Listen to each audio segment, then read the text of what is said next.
Hello, folks. Happy Saturday.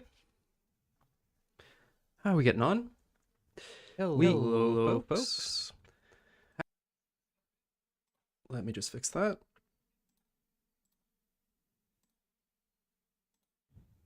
That was a bit scary. Okay, how are we getting on? It's Saturday. Happy weekend. Good morning, Fern.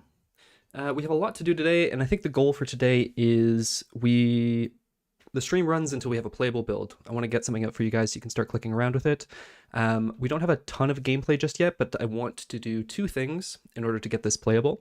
So the first is I want the grass implementation. So when we have water next to soil, we should be creating grass out of that. So we're going to do that. The other thing we're going to do is we will have the particles go outwards to try and break that strange dissonance where it feels weird that the particles are falling vertical when we're creating a horizontal or an aerial landscape. So we're gonna get right into it without further ado.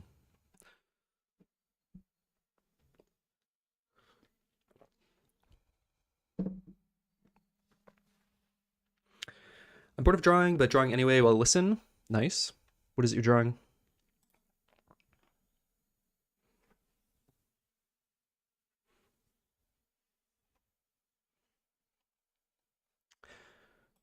All right. So the first thing I think that we need is we need to do a second.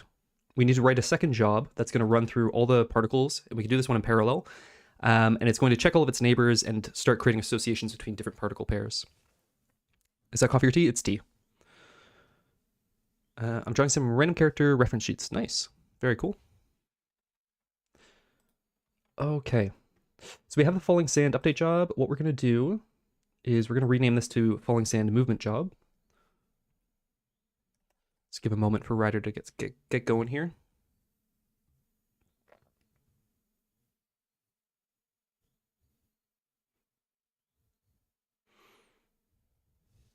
I don't like coffee, only tea. I love coffee, but I also love tea.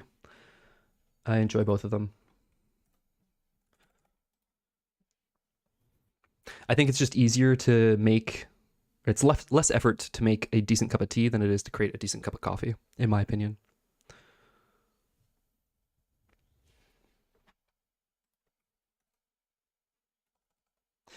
Let's go, Ryder.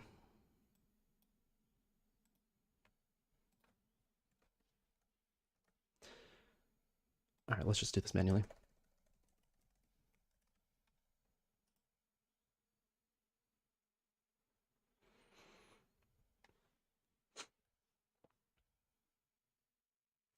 Come on. So one thing that we're going to need to do is we're going to have to create an itch page so that you guys can grab the build once it's ready. And that raises the very important question of what do we name this game? So it's something to think about as we're going here today.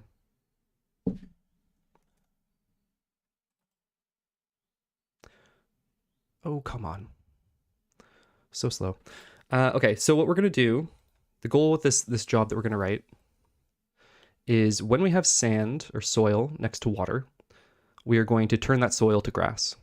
So we're basically just going to animate it to green, and that'll kind of spread out from the water. And that allows us to create our first kind of spawned type.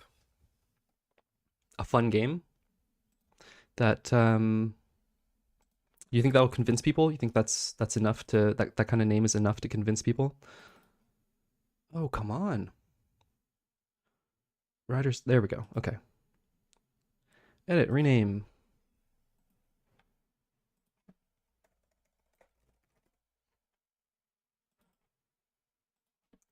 And then we'll do falling sand transform job.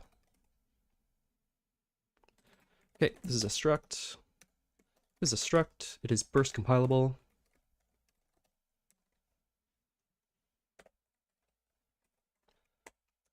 Don't need to worry about namespaces. It's just the best game ever. I job parallel 4. And so what we're going to do in here is we're going to grab our particle. So particle, this, and we need to actually pass our inputs. So this one is going to take the particles, the shader data, valid indices, width and height. Grab all of those. So the index is equal to, we grab it from the valid indices, just as we did before. And then we can grab the particle like so. Never drop your needle. You can tell I'm tired when I think of silly things. Okay. So we don't need to worry about the last updated frame logic that we had from the movement. And we're just going to do the sand for now. Particle type. Sorry, soil. So the logic here is going to be, if we have any water within a specified radius, then we want to transition this to grass. So let's write a little function here. Private pool has neighbor of type, and we'll pass the particle type and a radius.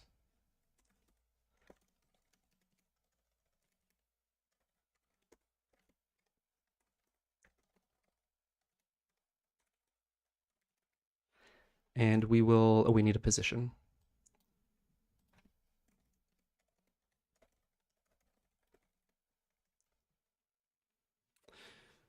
Hi, love the work, didn't know about job, compute buffer, native array, and so many other things. It's a bit hard to grasp, but also very interesting. Hey, Julian. Well, I'm glad you're joining. If you have any questions, feel free. Very happy to explain. This is all kind of part of Unity's job system, or their ECS system, or dots, I think is the, I always forget. I think dots is like the overarching thing. We're using jobs, which is a subset of that. And all these elements like native arrays and all that are kind of components that are all kind of optimized for the job system. Farewell Land. I'm thinking something that's like maybe a pun on the word embroidery. I think we can come up with something like that, something clever. That might be the way to go.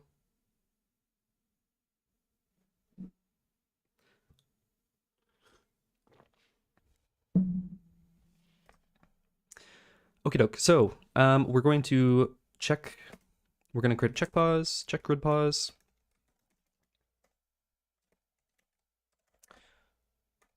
Like so. And so if this particles, I will convert that to an int. Check index. Grid space to particle index, check grid pause.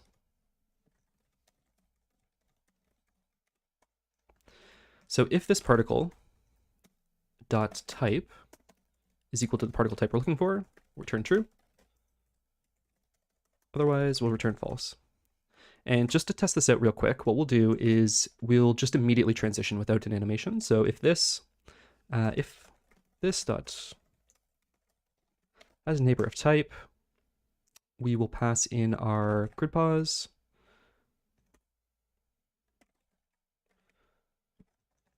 Type of water and a radius of, let's say, 20.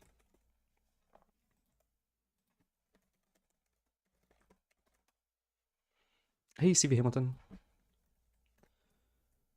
So if we have a neighbor of water, we are just going to immediately set the particle type to grass for now.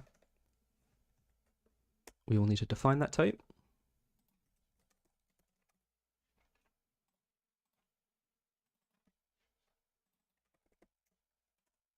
Save the particle. And we also need to change the color.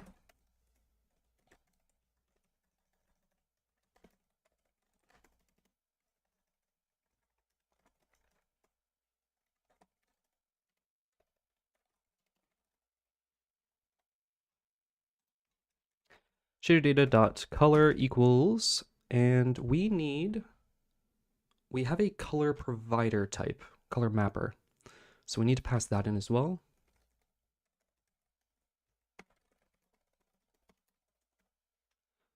So the color will be this dot color mapper dot get color, and this will be particle dot particle type. So we'll animate this in a moment, but for now we're just going to immediately jump to grass, and yeah, that'll give us enough to test this with.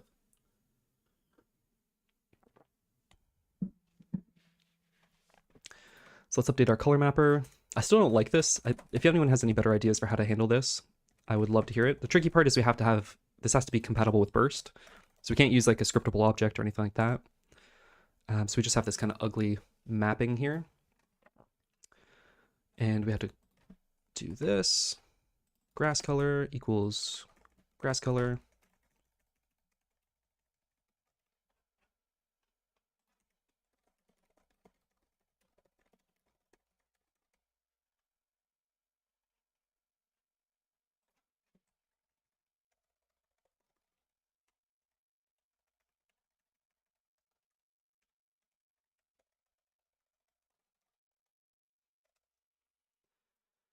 And then what we can do is after our falling sand movement job runs, we can create a falling sand transform job.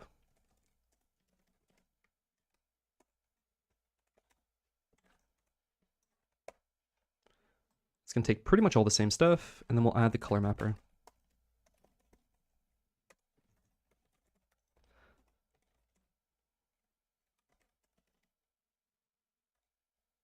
Transform job dot schedule parallel.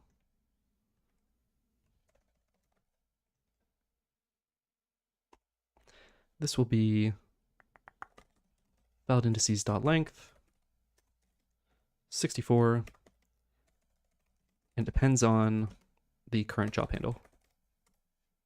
So this will run after we run the movement.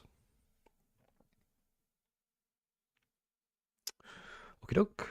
And let's just double check this. So we overwrite the particle type to grass, we overwrite the color to grass, and yeah, we write everything out. So I think that should do the trick. Let's give it a go.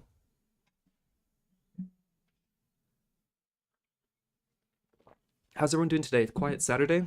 You guys got any weekend plans going on? Let's see. So if we add some soil, nope. We have an error here. Of course. We always forget to check this. If not helpers dot is valid position.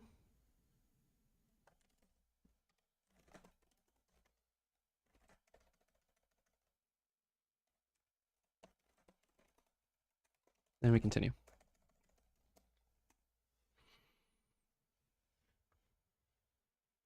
I searched the internet, but all I could find was so per power.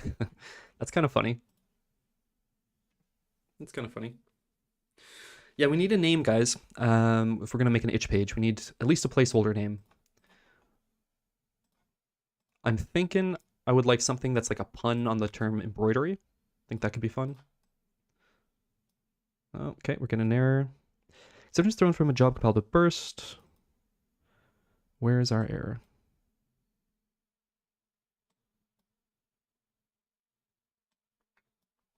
So you can see one turning to grass there. So something's working. Let's remove the burst compile for a moment. It'll be easier to get an error. So special. I think we could do better.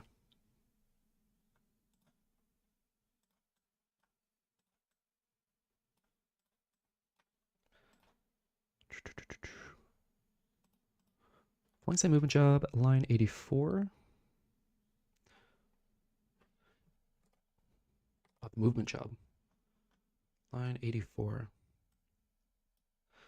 Of course. We are missing this. If it's grass, we should do nothing.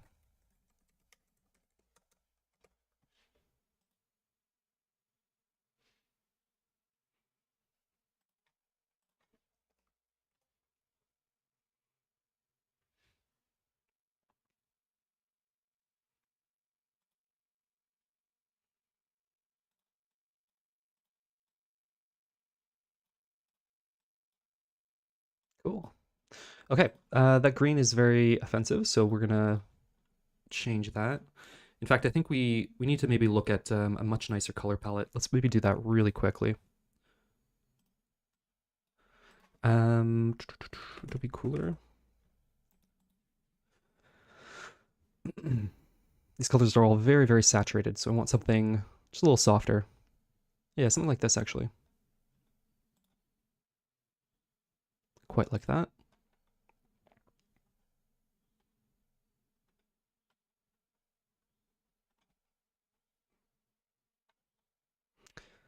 Let's go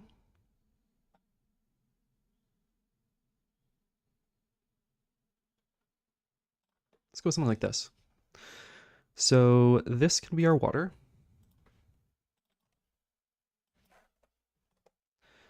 This can be our first grass. We'll have more later. Actually, that's quite teal. Something like that. We'll need...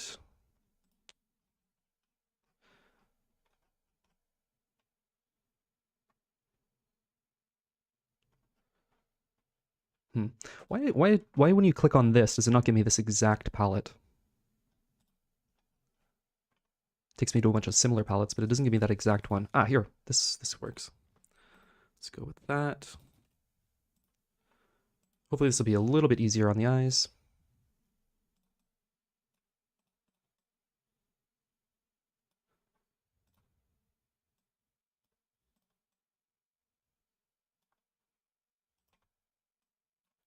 We'll worry about this more later, but just for now.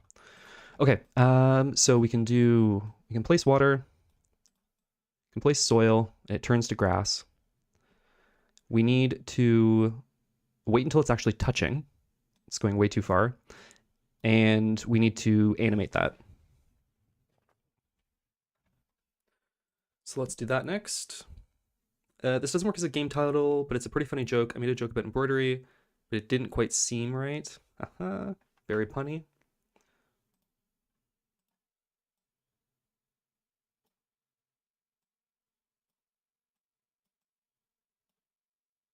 I don't know, something like that. Okay, so here's what we need to do.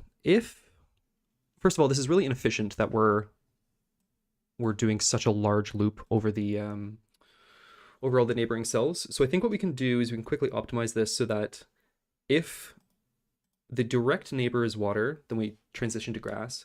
And then if a neighbor is grass, then we check the wider search area, right? So we only have to check the wider search area if we already know that there's essentially water in the area.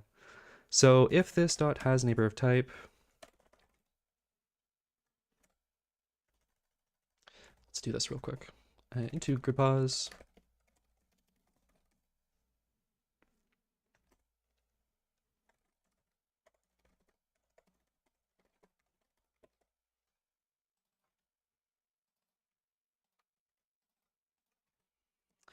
So if the neighbor is water and a radius of 1, then we'll do the transition. Void transition to type. Implement that in a second. Otherwise, if this has a neighbor of grass in a radius of 1, then we check if there's water within the radius of 20. This should be just a little bit more efficient. Transition to type. And so what we need to pass in is the particle, actually just the index.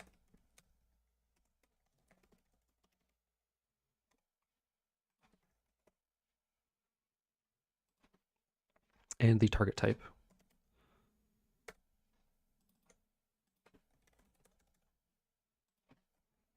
So we'll transition to grass.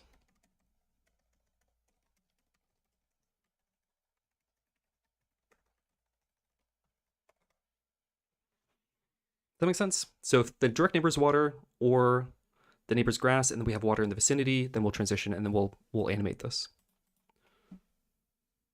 Do you want to hear about joke about building? Yeah, hit me.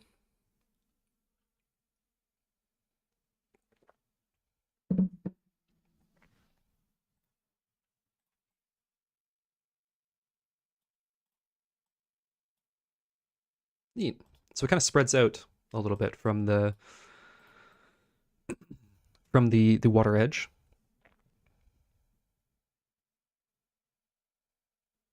But it's a bit too quick. So we'll slow that down.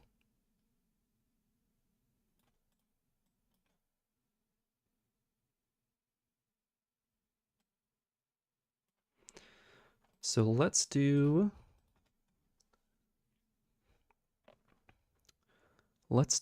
this. So let's add, so we have a particle type, and we're going to add a transitioning to transition type,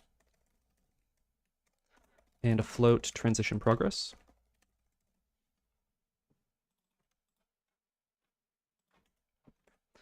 So if particle dot transition type is not equal to the type, we're going to reset the transition.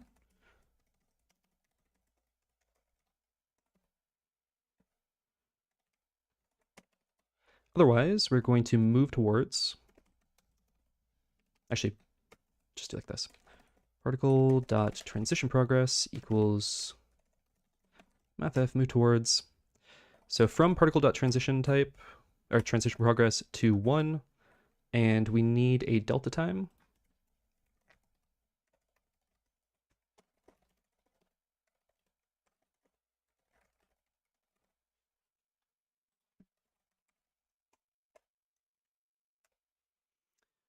Okay, and then if particle dot transition progress is greater than 1, then we've completed the transition and we can switch the type.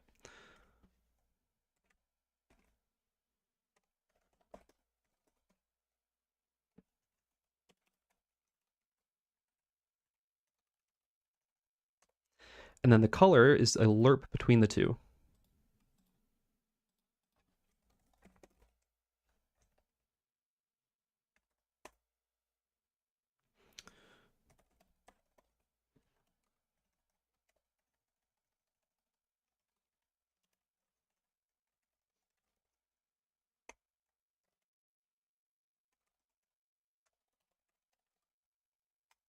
So we should see the grass is a little bit slower to spawn. It doesn't just immediately pop in.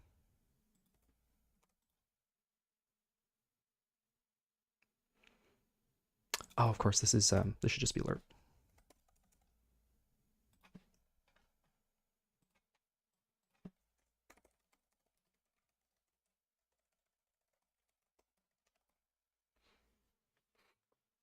I'm still working on it. Is that the joke? That's the pun?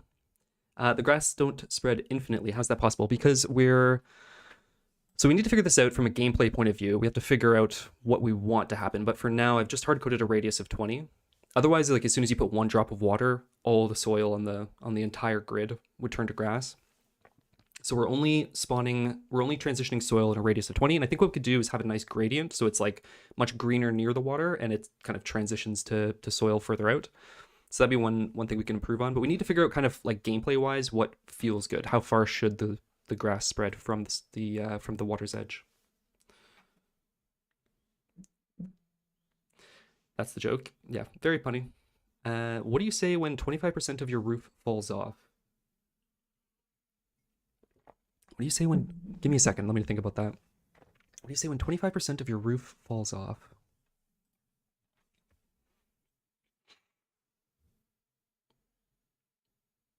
I'm not sure. What is it? And does that make sense, Julian? Oh, there's even a radius parameter. Job system's really incredible. So we don't get that for free as part of the job system, unfortunately. That would be really cool. It's kind of inefficient here, is we need to run over every single particle on the entire grid and then do these checks on each of them. So it's a little bit inefficient. Actually, it's very inefficient in that sense. But we're at least doing this in parallel. So we're running, I think, 64 threads, and each particle, or each thread is taking up like 1/64th of the grid. So we're at least kind of distributing it a little bit, but it is pretty inefficient. We're doing a lot of checks in this job. So we might want to move this to like a compute shader later. Sorry, my nose is really itchy. We might want to move this to a compute shader later, which would be a bit more performant, but we're still going to have this issue where each thread is kind of doing a lot of work.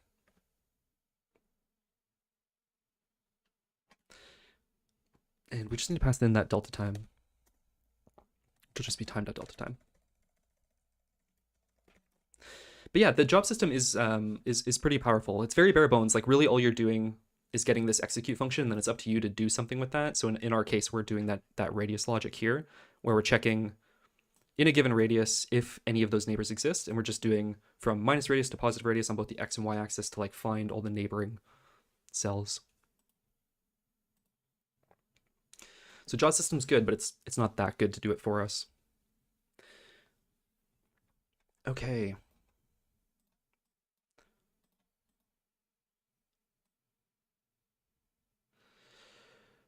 Radius 20 is maybe 300 check. I think it would be 400, right? 20 by 20? Yeah, 400. Yeah, so it is quite a lot. So I've just hard-coded that for the moment, and we'll figure out what kind of feels good. Oof is the... Oh, because you're missing R. I gotcha. Okay, so I'm seeing some grass along the edge here, but I'm not seeing grass spreading. So why is that the case? So if our direct neighbor is water, we transition to grass. That gives us that border there. If our direct neighbor is grass and there's water in a radius of 20, we should also be transitioning to grass. But we're not. Why is that the case?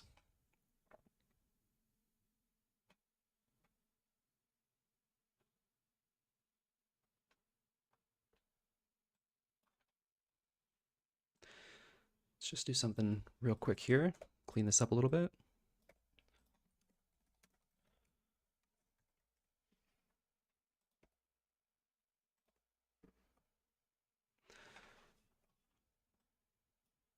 So what have I missed? So we're going from the current transition progress, which is only reset if the target type changes. So that shouldn't be the case. And then we start, actually I don't want to do this. What's the equivalent? C# jobs, move towards. Can't think what the, sorry. Unity mathematics.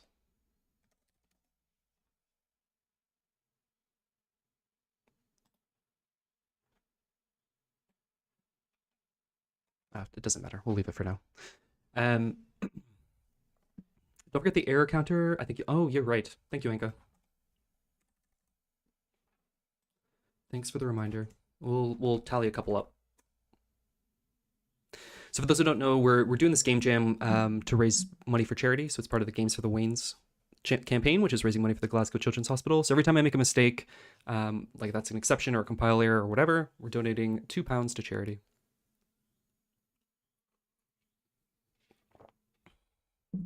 Cheers, Enka. Okay, and if the transition progress is greater than 1, then we assign the target type and reset the transition. That's fine. And then we lerp, yeah. So what is the problem here?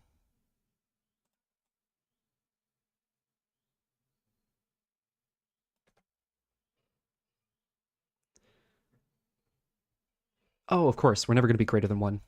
So that can be, we'll just do like 0.99.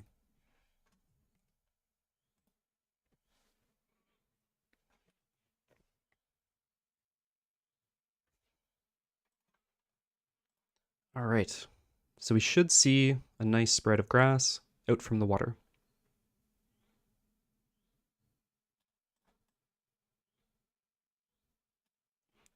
Nope, that's an error.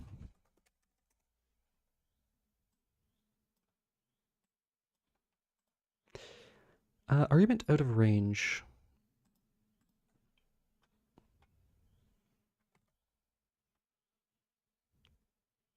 Thanks for the follow, Krishna. Hello.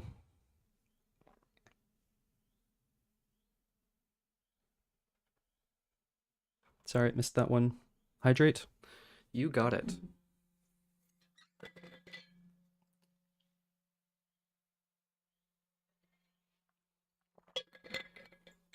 Thanks for the reminder.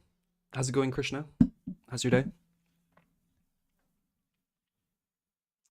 Argument out of range particle type. What Where are we using particle type as an argument? Ah, right. So here's what we're going to do. If we're in this case, then we don't need to do the lerp. We'll just do shader data dot color. Color equals the new particle color.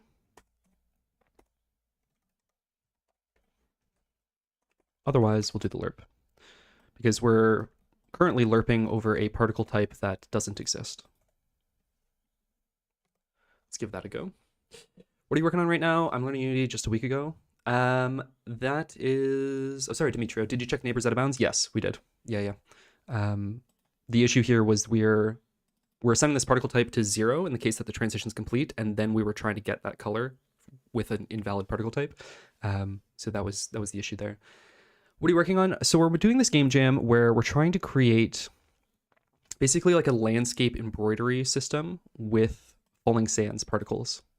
So it's kind of hard. I got to restart Unity after the crash in jobs. So after the crash in jobs, we have all these native arrays that don't properly dispose, and it causes memory leak, and Unity freaks out. So it's quite annoying. But yeah, so we're trying to create these landscape embroideries using a falling sand simulation. So we're going to try and create like these beautiful kind of environments. We're only a few days into this jam now, and the goal for this stream is to get a build out to you guys so you guys can start playing with it and see what's possible to create. And then next week we'll, add tools to make it a little bit more sophisticated. But eventually the goal is once you can create an environment, hopefully like so, if this doesn't crash. So I can add soil, I can add water, and then when water touches soil, it should start turning to grass, and it should kind of spread out from the water. And then we're going to have these kind of elements that start to spawn based on that. So if you have a lot of grass, then trees will start to spawn. If you have a lot of trees, then birds will start to spawn, stuff like that. And yeah, and then stretch goal is eventually to be able to actually go into that environment in 3D, so we can actually potentially generate a 3D world out of this embroidery, and you can kind of seamlessly go into that and walk around and look at this kind of environment that you created. Can I record on my channel playing around with it? Yeah, of course. When is it on itch? Hopefully the end of this stream. That's the goal. So we're gonna do a few things to kind of get this ready for you guys, and then put the build up on Steam. It's like a sandbox game. Yep, exactly. Transition animation looks sick. I really like how you are handling interactions of particles. Yeah, it looks cool, right? I think we still need to figure out the color palette. This looks really bad, and it's kind of hard to see, but I like the way that it's kind of spreading out. It's a little bit slow, so let's maybe add a transition speed to this.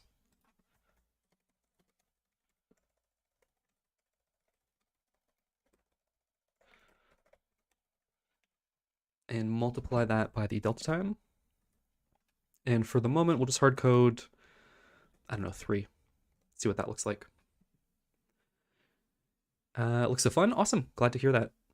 I mean, there's, obviously not a lot you can do right now, but hopefully this is kind of setting a foundation that we can build upon and add some cool stuff.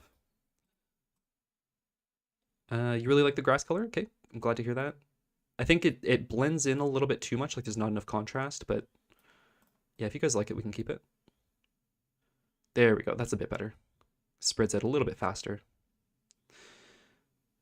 So yeah, one thing we'll need to figure out is like how far it should spread. We need to add like gradients to the colors. The water, ever since we did the shuffle, isn't quite behaving right. Like this should level out faster. So there's a lot of stuff to improve on, but I want to get something out to you guys and we can start kind of feeling around what's possible to create with the tool,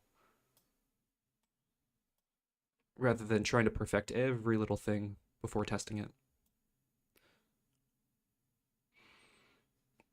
The grass spreading looks so satisfying. Awesome, glad to hear that.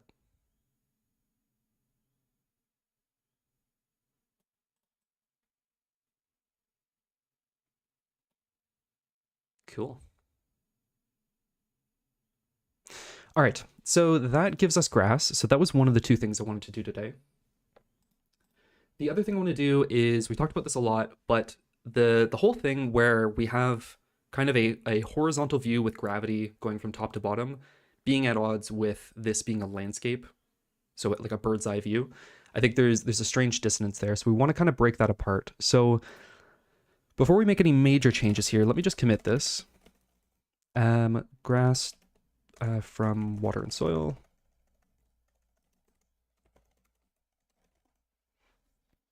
Because we're going to do a bit of an overhaul and it's going to be a little bit complicated. So just in case we break anything. So what we want to do, we're going to try this, is there a way to select grass without dirt and water? Currently, no. So again, we got to figure out what the gameplay feels like and how much control you have over these things and how much of it's driven by the simulation. But that'll come from playtesting. We'll get a sense of what feels good. Maybe it's fine if water doesn't spread out quickly. That way you can easily create lakes and stuff.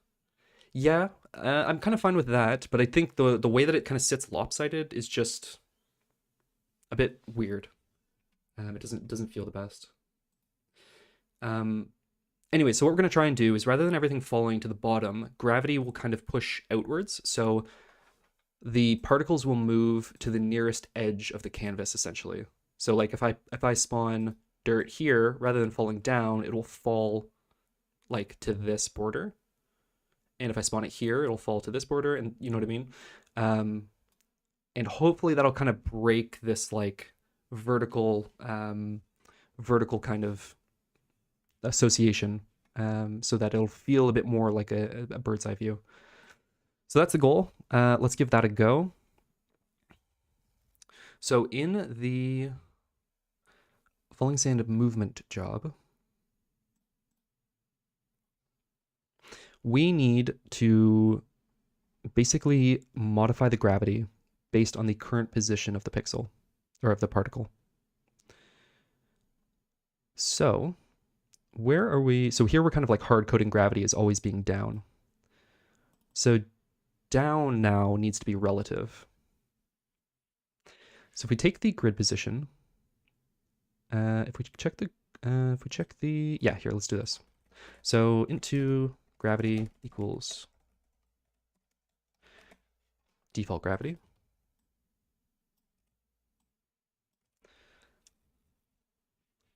But now let's change this. So gravity is going to be the vector from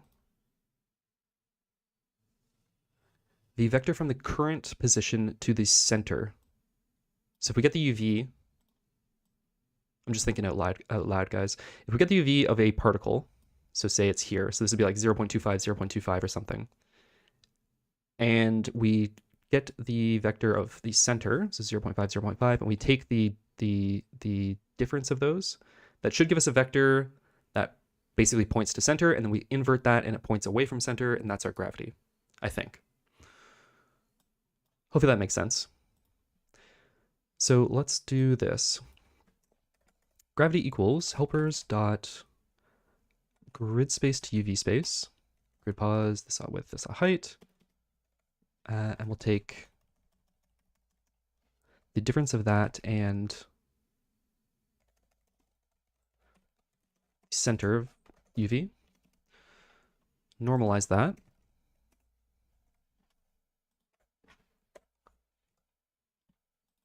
That's a float too.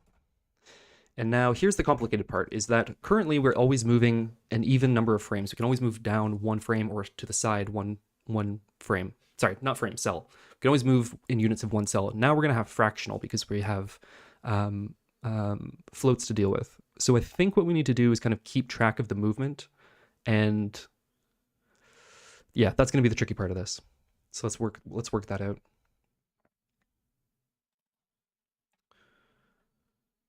So how is that going to work actually?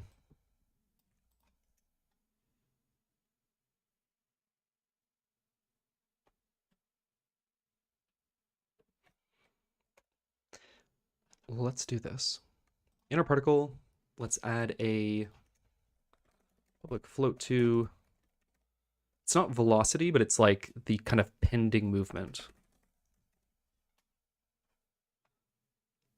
So rather than moving, actually, that's fine. In movement, this is tricky.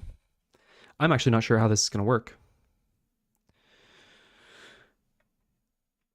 Because we can't, let's draw this out.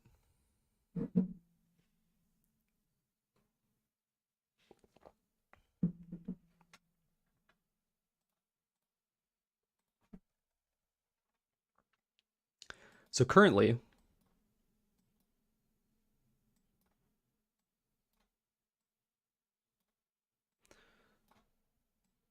if we have a particle here, like sand, just give it one more row. Sorry, this is a terrible drawing. If we have a particle here like sand, we can always move down exactly one cell into the next frame. However, now we're going to have this issue where if the origin is like over here, then we really want to move in this direction, but it's not going to be a full cell. It's going to be a fraction of a cell. So how do we keep track of that movement and ensure it actually consistently moves evenly in those directions? Does that make sense what the issue is, guys? I'm thinking if we keep track of that in a float 2, and then once the x or the y ticks over, so if we add to that every frame, once the x or the y tips over a value of 1, then we do that movement either horizontal or down if the cell is available. But I think the movement's going to kind of stutter. It's not going to be consistent. So that's a bit tricky.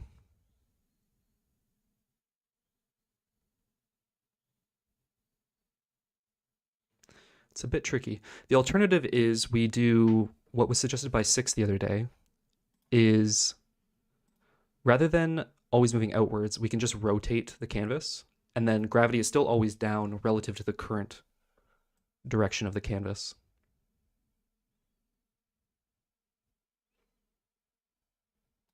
So if I rotated this 90 degrees, then sand would start falling this way. This way. Easier to implement. I don't think it's as interesting, though. Let's give this a go. This may or may not work, but let's give it a go. Okay, so if the cell is free, let's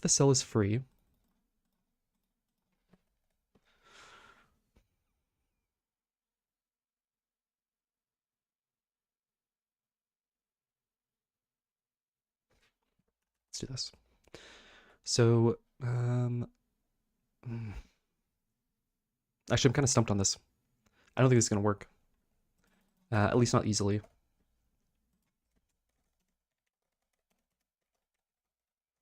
I think I need to have a think on this a bit more.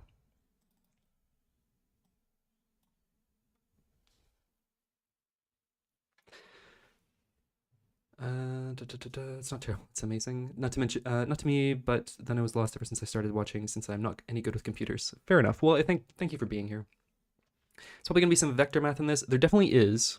The issue is more. It's not so much the vector math. That's fine. The issue is how do we project that vector math onto a grid that's bound by integers. I'm actually not sure. I'm sure this is a solved problem with like pixel art and all that, but I think I might need to do a little bit of research on that to figure out the kind of best way to handle that. And so rather than just sitting here struggling and scratching my head, I think maybe we'll skip that for today, and I'll have a think about that offline of how that's going to work.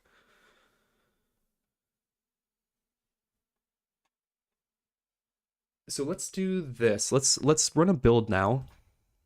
So at least we have something to send out. And we'll keep thinking about this as this runs. Let's just quickly check that this still works.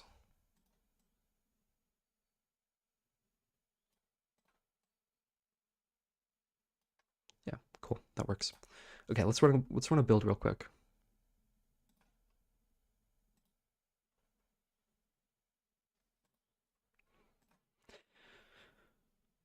So we could start keeping track of the position as a float too.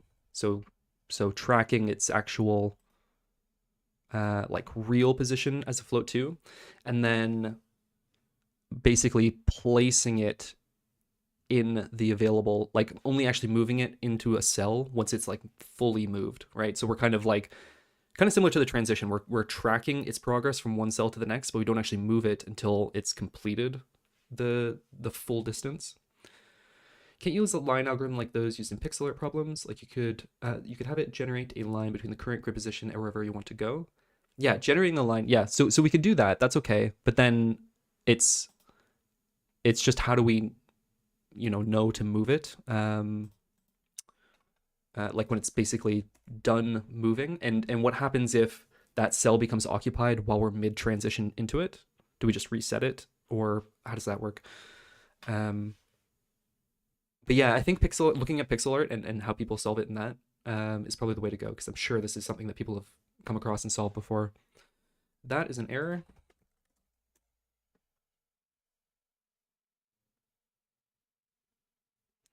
Give that another go.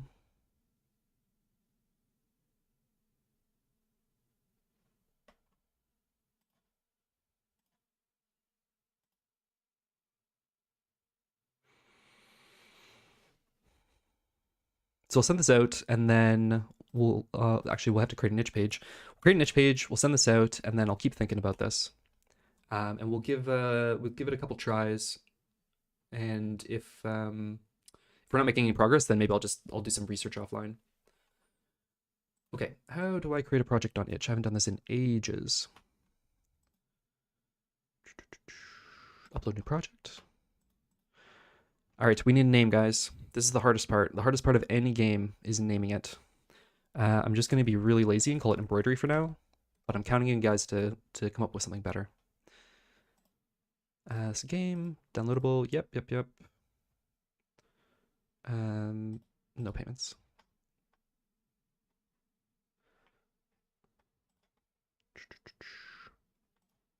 So it's a simulation, no AI, no Steam or App Store links. Don't count on me because all I came up with this dumb name is like so fun. So fun's funny. I think there's got to be like a fun pun on the word embroidery or something like that. I don't love the word so. I feel like it's like I think of like cows and stuff. A seamless experience. Ooh, that's good. That could be like a good tagline. Something like that. Like embroidered. A seamless experience. I like that. Um,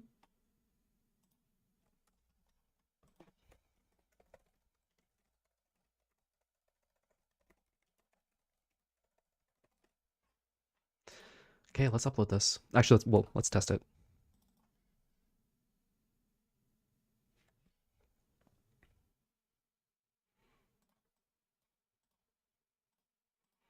These thread spools are driving me crazy. They're so bad. I kind of want to fix that real quick too.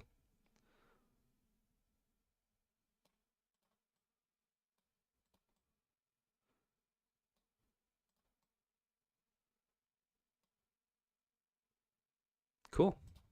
So basically we have the ability to create walls with the rock. And that kind of, at least for now, gives you the ability to kind of create different shapes. We can create grass, of course, water and soil.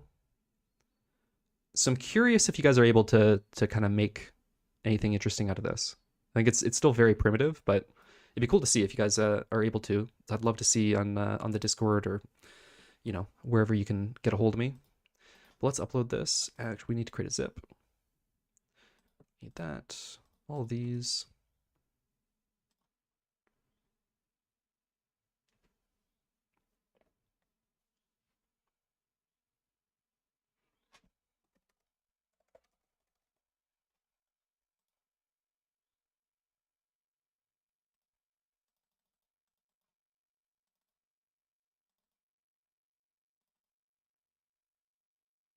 At me on YouTube. Yeah, cool. That works.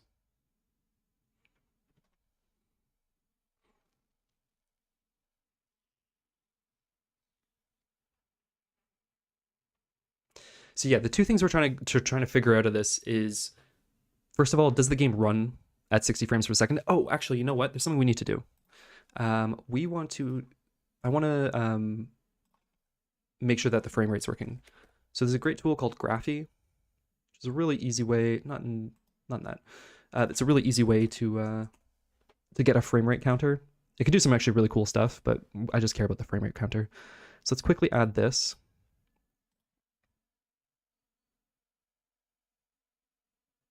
I want to know if the game runs at a full 60 FPS on all your machines, because this is going to be very heavy on the CPU.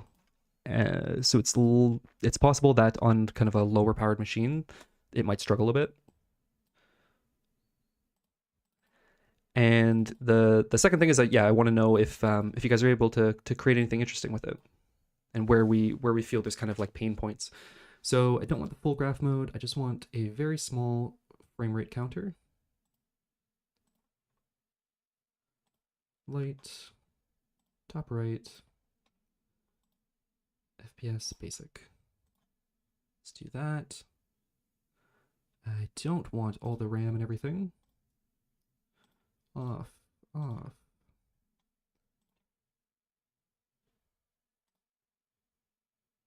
Okay, and then I don't want this. Cool. So we'll have just a nice little FPS counter up the top. So let's build that.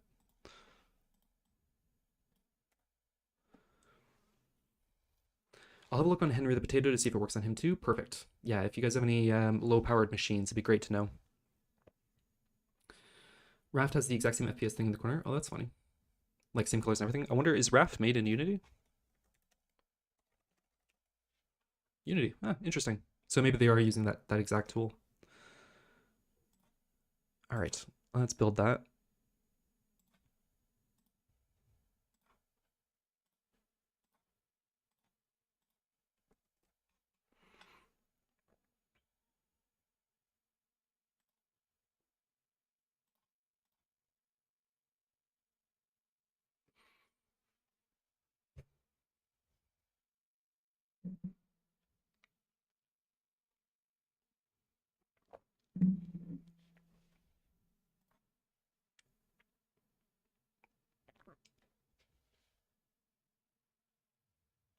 You guys got any weekend plans aside from watching me struggle with vector math?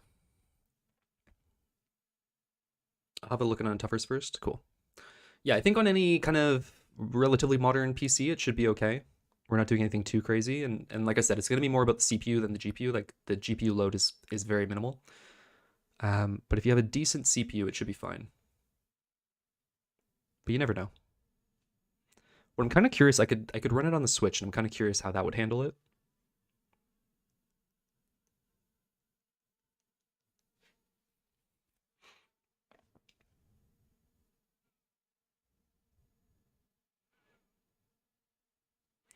Is RAM to do a CPU? Kind of, yeah.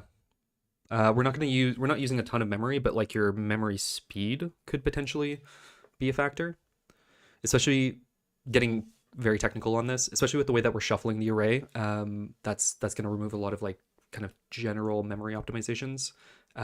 So yeah, the speed between the RAM and the CPU could be a factor.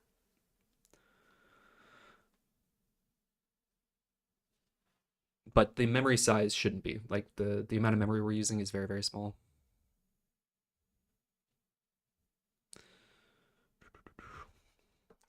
One thing I just really these thread spools are driving me nuts. I want to very quickly replace those. Is it the processor that really matters? In this case, yes. It's different for every game, but in this case, yeah, we're doing all the work on the CPU. We're doing very little on the GPU.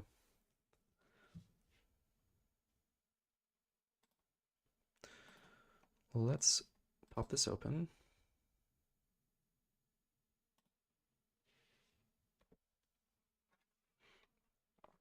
And let's just quickly replace this. I'm gonna do one of the like a circular or cylindrical.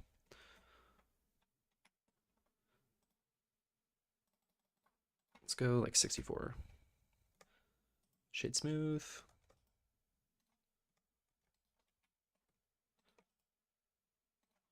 Mark those sharp.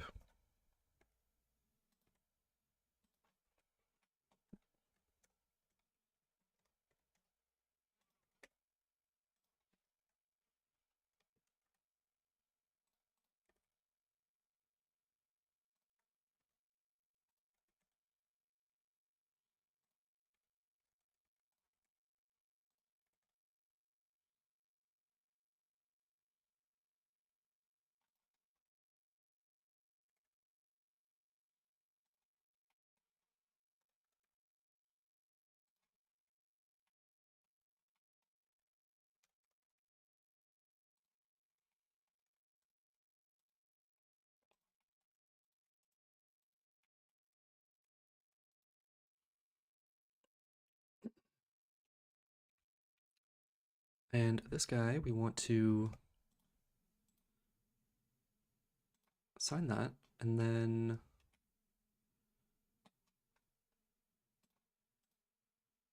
these will be fabric.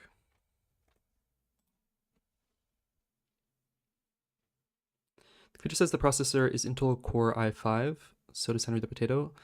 I don't offhand know if that'll, like, I think it'll be fine. I'm pretty confident, but we'll have to test. I can't tell you just kind of based on the processor you have whether it's going to be good. I think it will be, but we'll find out.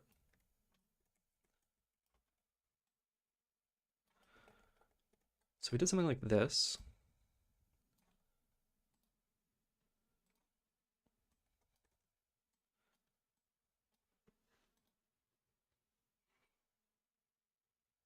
I think I'm a little bit happier with that.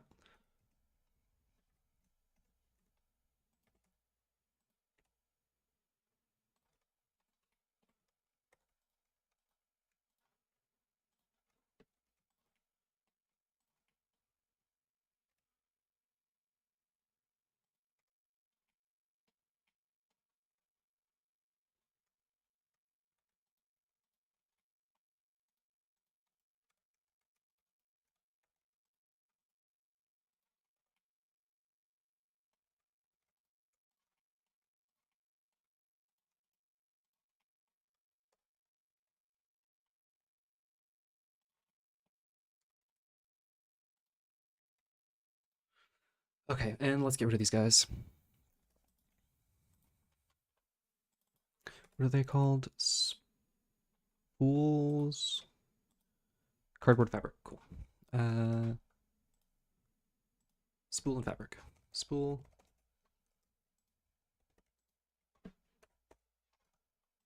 And fabric.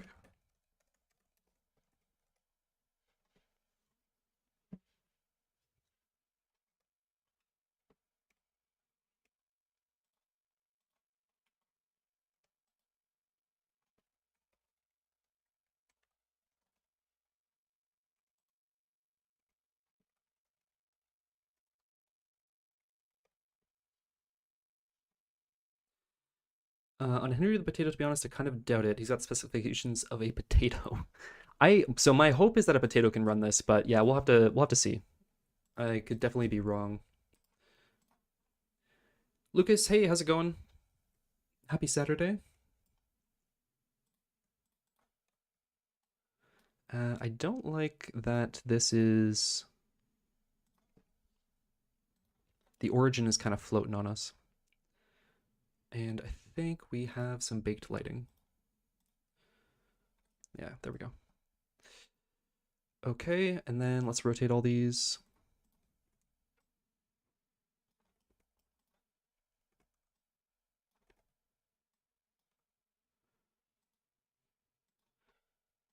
And we'll need to fix our colliders.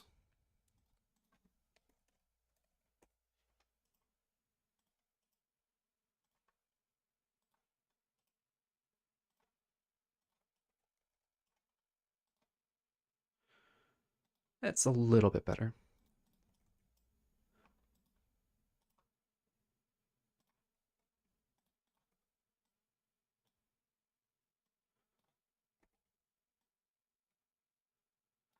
We need to fix our shadow bias.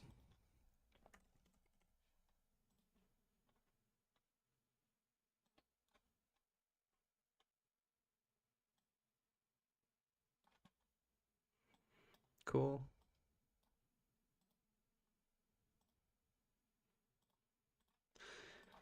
And this rotation.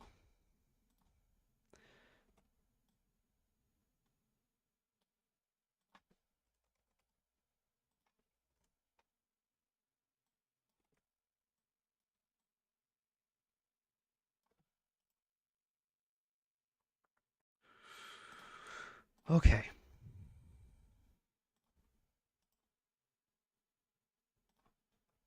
And then I think this, the shadow strength is way too high.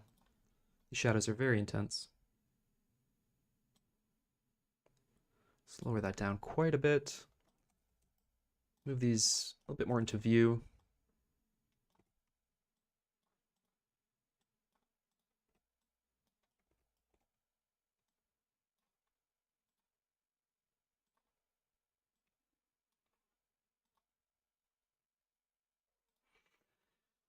It's still not ideal.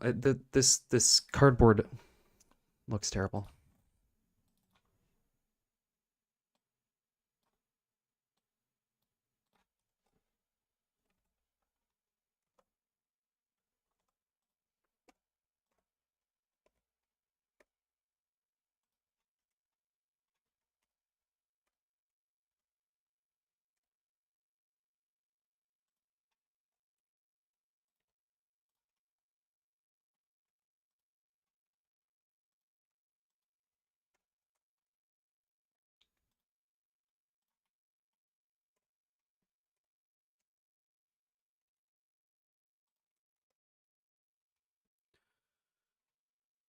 What did you say you were doing to temporarily call the game on itch when you get it up? I think we're going with, just for the moment, embroidered a seamless experience based on who was it?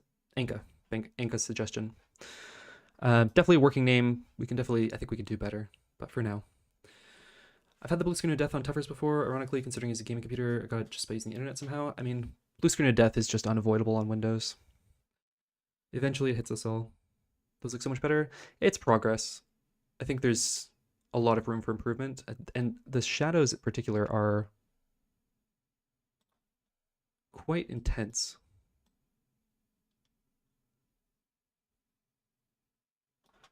Do something like that.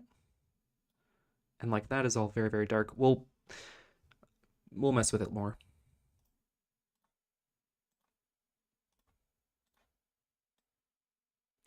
Hello, hello, Buffer Overflow.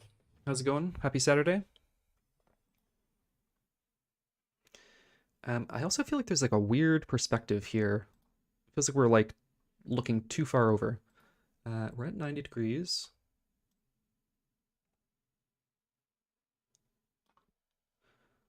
Let's just move these up a little bit.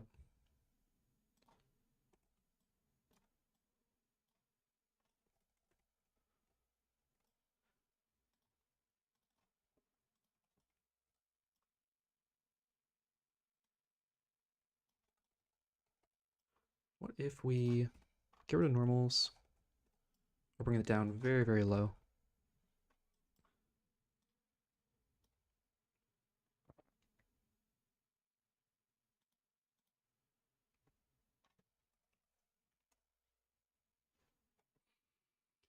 Can you use C++ in Unity? You kind of can, but like definitely not recommended. It's more for like if you need to bridge with like native plugins or something like that.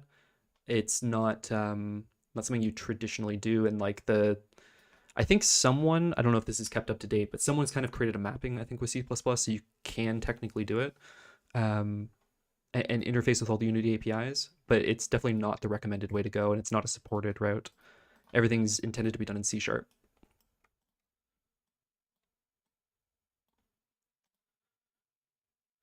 Unreal does have native C++, and Godot, I don't know if Godot does. No, it doesn't seem like it does. Oh, okay, maybe it is. I've never tried this, so you're on your own there. But Unreal is native C++, so I think if you're wanting to use C++, that's probably your best bet.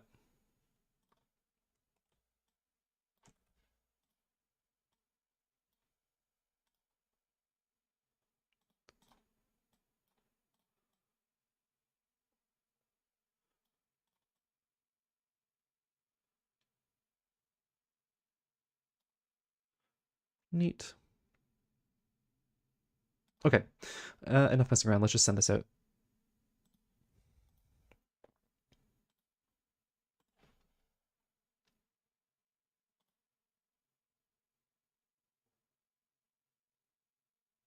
Nope, sorry. One more issue. Something I noticed earlier when I was testing is we are every time that the mouse is held down, we are selecting our spool and our thread, which is very redundant. And if they overlap at all, it causes an infinite loop. So let's quickly fix that in our input manager. So if the mouse is pressed at all, then we want to do our we want to do this, that's fine. But if the mouse dot current dot left button, was press this frame. Only then do we want to do these guys. So let's just clean this up a little bit. Mouse equals mouse.current. Actually, let's do this. Left button. Oh no, yeah, that's fine.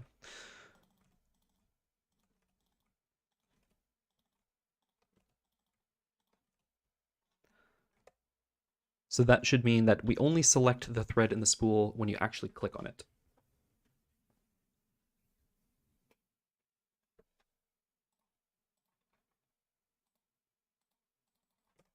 Nope. What if I started this frame?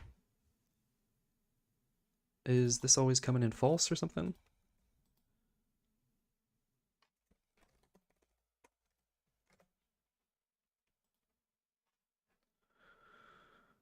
The button is currently pressed. Yeah, that's fine. Let's give that a go, and then we'll send it out. You've got to invert your condition line 19. Line 19, if... Thank you. Thanks, yep. That is definitely it, and that is an error.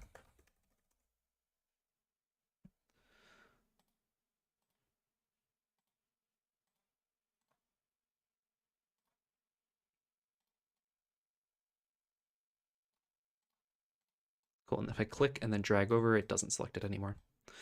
Nice. Good catch, yep.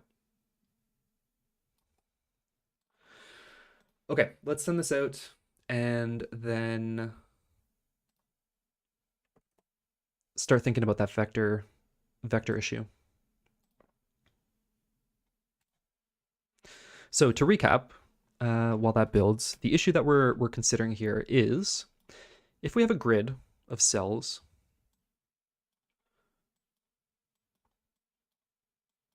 and I have sand here. Currently, gravity is always a whole unit, so we can always safely assume that gravity is going to take us down into the next cell or to the adjacent cell, whatever it is. If, however, we change this so that we're always moving out from center, then our vector, our gravity is a, it's a normalized vector from the current pixel to the outer edge, which isn't necessarily going to be axis aligned. And so our gravity could look something like 6, 0.3, I don't know, whatever. And so we're not going to move fully into the next unit. So how do we track our kind of progress into the unit we want to move into and only move once we've basically completed the move?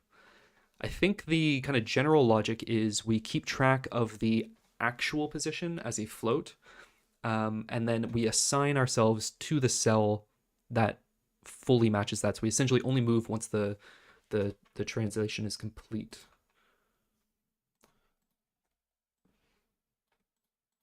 I feel like that's going to get kind of messy and kind of complicated, but I think that's the way to go. Burn, I'm going to immediately play it. Nice. Let's get that uploading. Let's check that it works. Are you a professional game dev? Yes, this is my full-time job. I released a game called Farewell North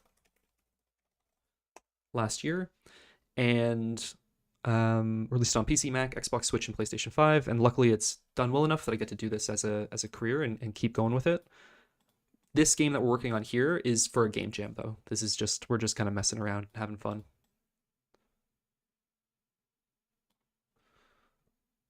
Okay, that all seems to work. Let's get that uploading. Does anyone know, is there a way with itch to have just like a kind of like unlisted game? Draft, only those who can edit the project, restricted. No, it seems like we have to make it public. Okay, that's fine.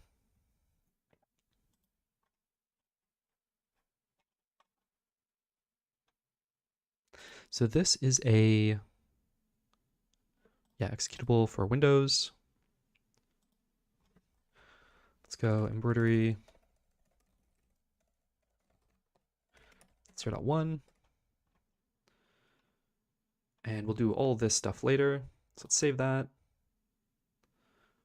So very, very basic, a whopping 69 megabytes. And can we make this public now? Cool, so it's unlisted. So you should be able to see this. Can you guys let me know if you're actually able to see that? Is it going to be a Noida-like game? Yeah, kind of similar. Like Noida is much more of a, full game than this is going to be. Our idea is to basically create these kind of embroidered landscapes and then be able to kind of like walk around and explore them. There's not going to be like, complicated challenges or anything like that. We're just kind of making a kind of cozy little simulator game. Yep, working awesome. Cool. Okay, so you guys should be able to grab that. And yeah, so what I'm really wondering is, does this run at a full 60 frames per second on your computer? Again, it's going to be very CPU bound. We're doing pretty much everything on the CPU for this at the moment. So does it run at a full 60? And the second question is, does it actually allow you to create anything interesting? So I'd love to see what you guys are able to create with it. If you could send me pictures on the Discord, or I'll pop the link there. Send me pictures on the Discord, or I don't know, email me, whatever.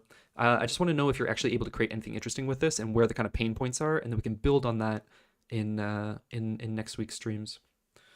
Full 60 for me, no problem. Awesome. Glad to hear that.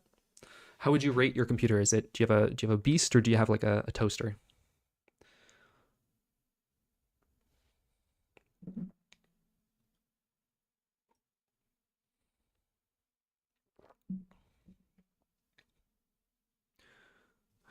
Go away, Windows Defender, it is not a virus.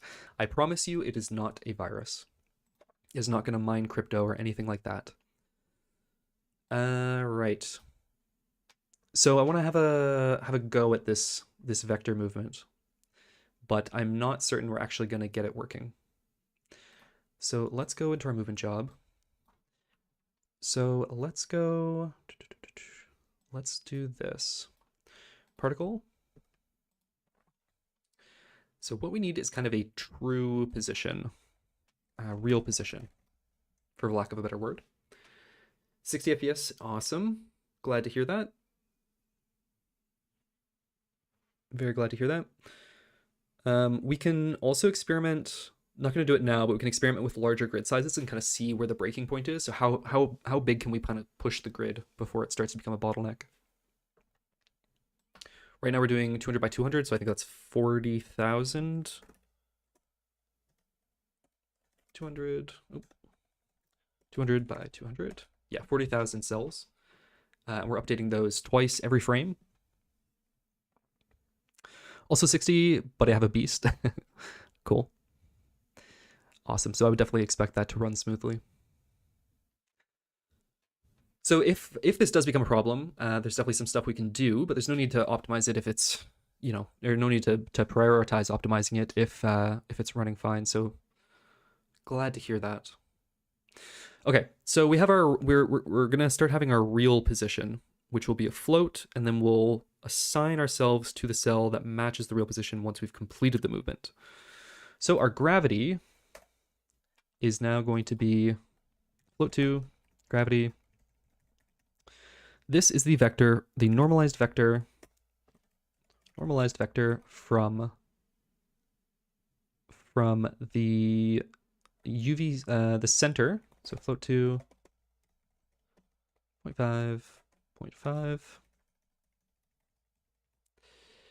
Is there a way to erase what you've done, create a new thing? Unfortunately not, actually. That's a good shout. I'm gonna definitely add that to the to-do list. Right now you have to basically relaunch the game. You can also draw over what's there, but yeah, to get a clean canvas, you'd have to restart the game. So let's add that to the to-do list to clear the canvas.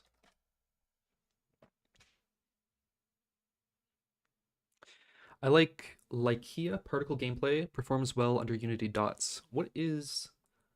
I think like particle game. Oh, I think like particle gameplay performs well under Unity dots. It could do, yeah. So we are using jobs, which is like one of the components of dots. We're not creating entities for each individual particle. I think that might be overkill. We're doing everything in very basic arrays.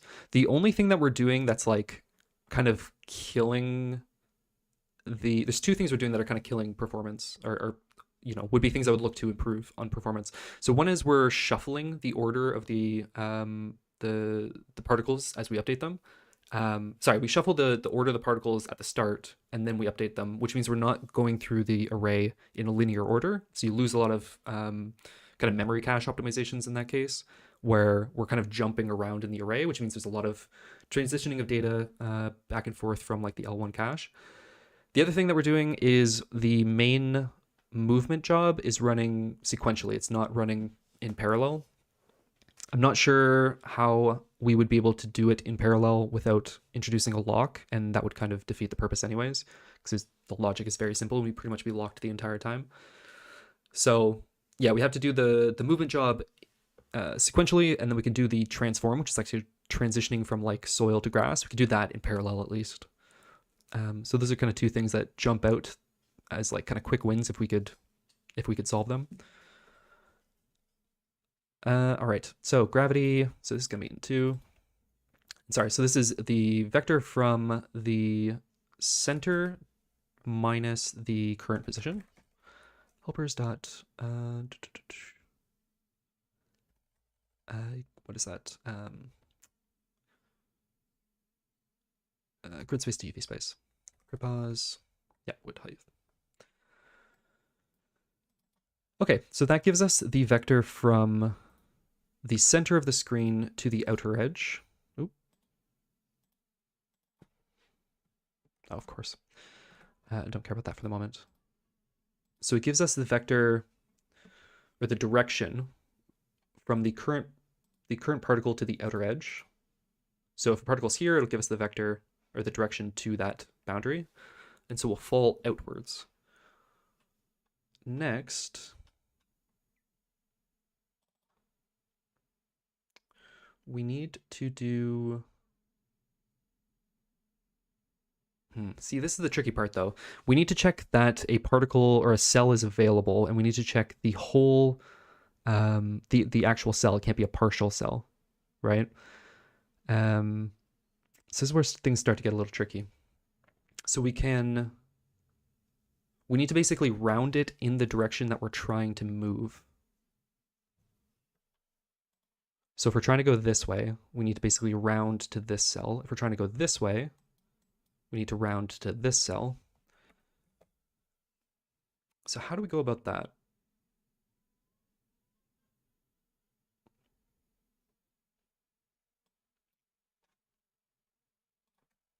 Let's just try and get down working.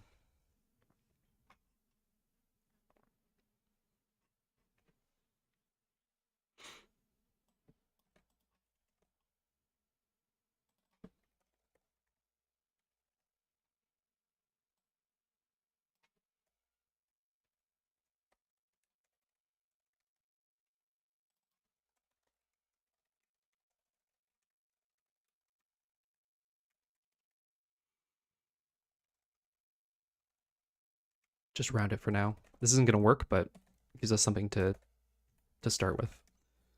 And round dot y.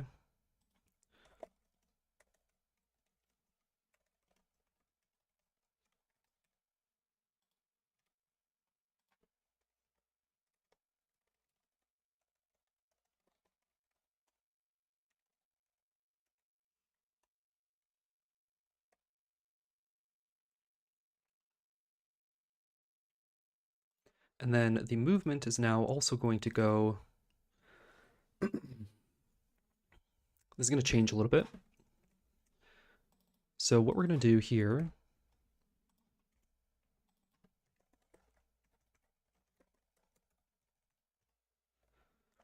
We're going to grab the current particle.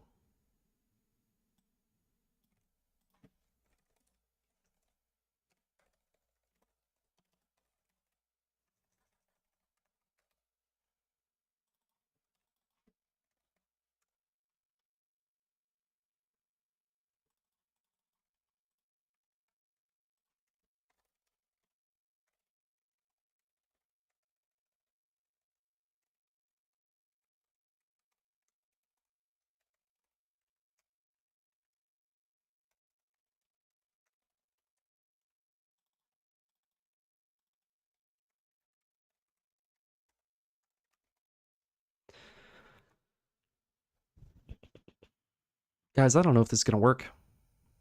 I know this is not gonna work, but I don't know the kind of solution to get to what we want. Anyways, let's just crack on and see what happens. So this is get approximate. Nope, get grid pause from.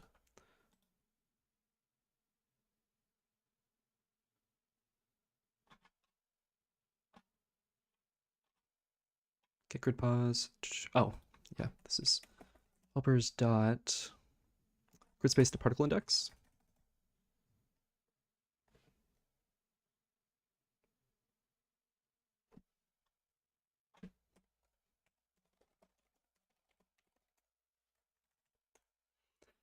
Okay.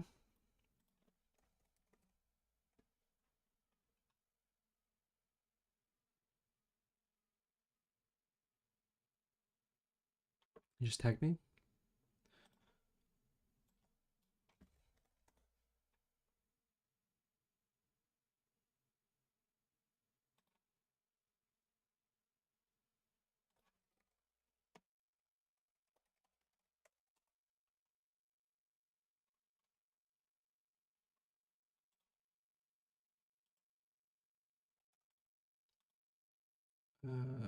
Why can't I find your channel?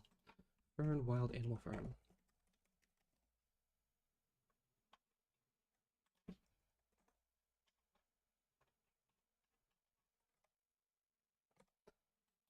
It's gaming. I don't know where I got farm from.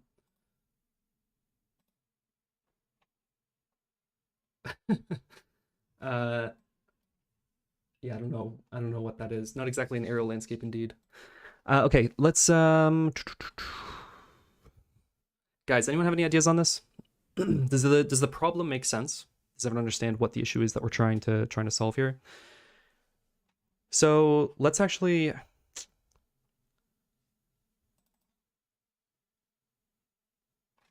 What are we doing here? We're moving.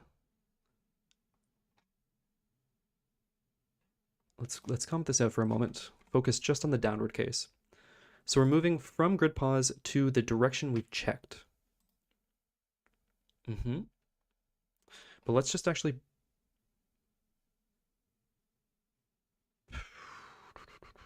Oh, this is complicated. This yeah, this really complicates things. I don't understand. Well, if you got the questions, feel free. I'll try and explain it a bit better. I think I'm gonna have to have a think about this offline. I think there's no sense in having you guys sit here and watch me just bang my head against it and struggle with it. I think I need to do a little bit of research. So what should we do in the meantime? Let's maybe just add the ability to clear the canvas for now. What are you trying to do? Basically, so we have particles. Each particle lives in a cell on a two-dimensional grid, and we're trying to move in non-grid aligned directions. So, for example, we have a if we have a particle that's moving kind of like in this direction, like 0.6, 0.3, that's its kind of velocity. It doesn't move cleanly into the next cell, so we need to kind of track its position over time and then move it into the correct cell for visualization once it's completed the move. But two particles can only one particle can occupy a single space at a given time, so we have to handle all that, like the collisions and everything. So yeah, it gets a little bit complicated. Let me just clean this up and I'll run so I can actually show you what I'm talking about. Let's clean this all up.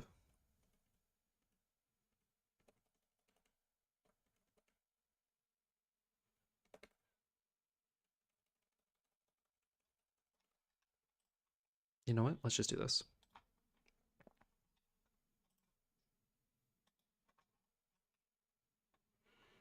So we don't want any of that. Don't want that. Put that back. And put that back. Okay. It crashed. Can you send me... There should be a file. Where will that be? It would be in app data, local low, Tile banks, embroidery. It'd be somewhere here. Just paste this path for you. There should be an error file there. If you could send me that, that will let me know what went wrong. Sorry, not an error file, just the player.log in that location. If you send me that, that should give me enough information to figure out what went wrong. So going back to the problem, Dependra. So we have this issue. So right now particles always fall to the bottom of the screen. What we want to do instead is have them fall basically outwards, so away from the center. So if I place a particle here, it should fall kind of up into this this section of the screen. So because of that, we have kind of like dynamic directions, and it's not necessarily always grid aligned. So you're not always comfortably moving exactly one cell at a time. You're moving like a fraction of a cell. And so over time, we need to kind of like move you into the actual proper cell that you're meant to be in. So my initial thinking is we just have a kind of real position, which is a float 2, and that represents where you want to be. And then when you've actually completed the move into another cell, then we just update your cell position. So under the hood, you've kind of moved a partial amount, but in the visualization, you only move once you've completed the move into a cell. The problem with that is if you have two cells that are kind of like partially moving into the same position, how do we handle the collision between those? Right now it's very easy because we handle the collision based on the grid coordinates, and one cell can always only contain one particle. But now you can kind of like half contain a particle, and so that starts to get quite complicated. So I think I need to have a think about this offline and maybe do some research, because I think this is probably a solved problem in like pixel art games. I can't think of offhand how to go about that though. But if anyone has suggestions or maybe some reading material to kind of get me started, that would be greatly appreciated. In the meantime though, what I'm going to do is just add a little button to basically restart the simulation so we can kind of clear the canvas. So let's just grab quickly an icon for that off now project. Let's call this like clear.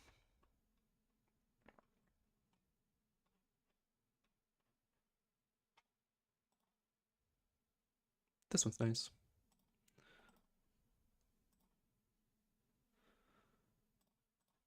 And I will make sure to attribute that.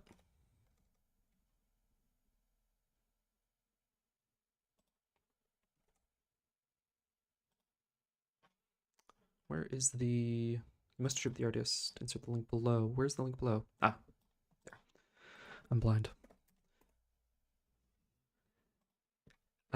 Yes, this needs a lot of thinking. It's not about to be solved in 30 minutes. Yeah, I think that's kind of what I'm thinking as well. I think it's something that immediately becomes much more complicated than maybe it seems on first glance.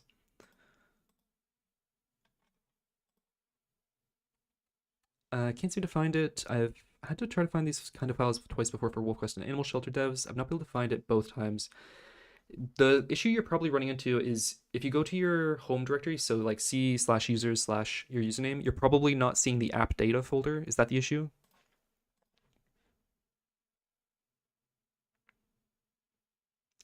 At a game. So I'm just going to keep a note of attributions here.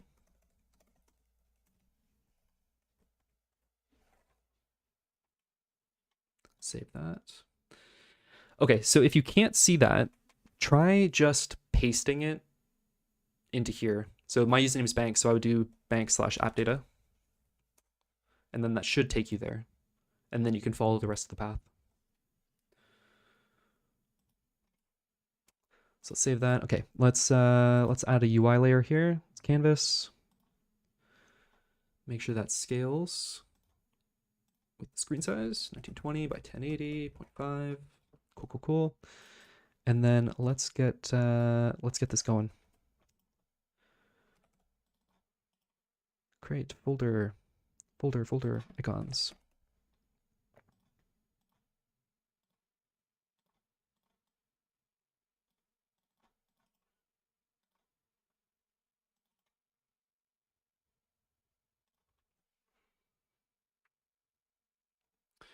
what is the game overall about? I'm new here. So the idea is we're just doing a little game jam here, but I was inspired by these art pieces by someone called Taylor Brooker on Twitter.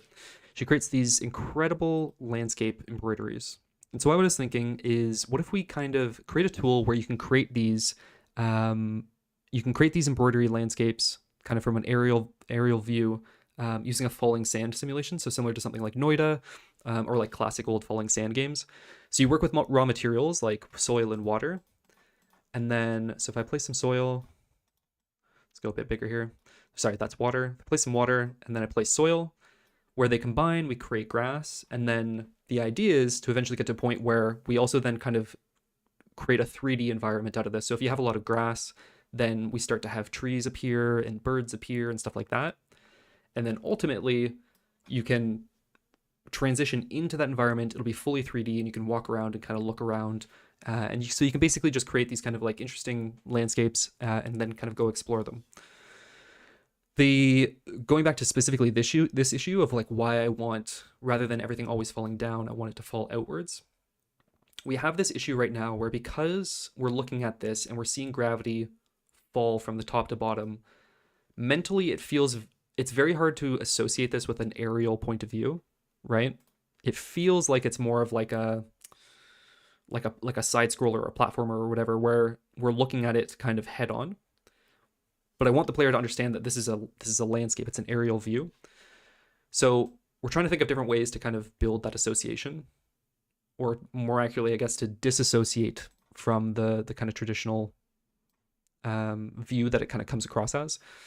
So gravity was kind of one way to go about that. But anyways, that's kind of what we're thinking. Hey Kyle, are you developing this game only on streams or also offline? Only on streams. So this is just a little summer game jam that I'm doing for the Games for the Wanes.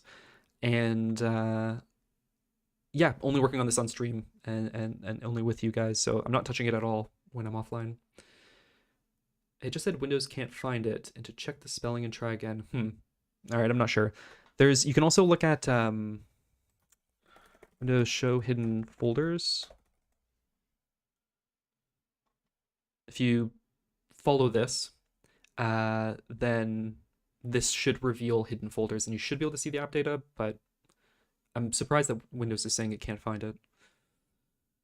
Interesting idea. I had made a sand simulation not long ago, but I stopped after I achieved basic stuff with it. Cool. Nice. Good luck with the project. Thank you. Yeah, falling sand is it's a very satisfying little thing to start with, and then I think it's going to be, I don't know, interesting to kind of see what we can kind of build on top of that. But just getting like the basic movement and stuff like that is very satisfying. It's very little amount of code, and you get like really cool little behaviors out of it. Shall I have a go seeing if when I restart Henry it works this time? You could do. I'm not sure that'll have a huge impact, but you never know. The classic turn it off and on again. Sometimes it works. Okay, let's get this cleaned up. Should be 1-1. And as with all the visuals, we'll make something a bit more cohesive later, but just for the moment, let's get this in. And let's make this white. I don't know how much UI we're gonna have. I'd rather do everything diegetically, but I can't think of anything that would represent like clearing the screen. But if you guys have ideas of some like object we could actually have on the workbench, I'm all ears. Without rounding, keeping track of some fractional position, I can't imagine how collisions would work. Me neither. Not only two particles in the same position, but particles at the edge stopping others. So I think maybe we don't need to do full-on collision in terms of the fractional positioning. Maybe it's just whoever gets to that position first gets it, and the other one has to stop and kind of reset back to its last full position. Since you don't see it anyways, you wouldn't see the fact that it kind of like pops back. But under the hood, maybe that's what we do. Yeah, it needs more thinking though. It's adding a lot of complexity. And we also need to think about whether that even solves the issue of the kind of like aerial association. Maybe it's not even the solution.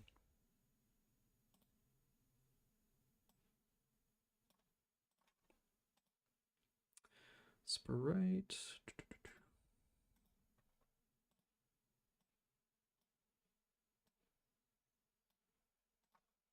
Come on.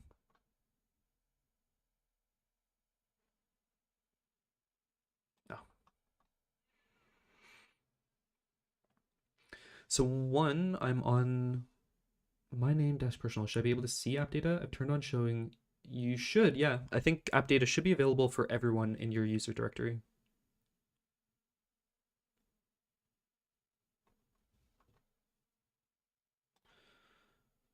All right, spread editor.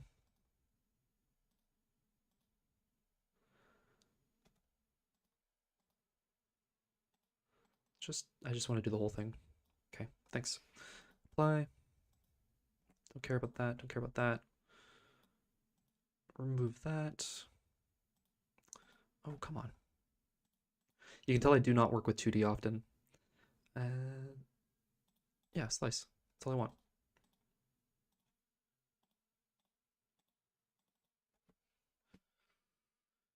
Desktop documents, music, and pictures.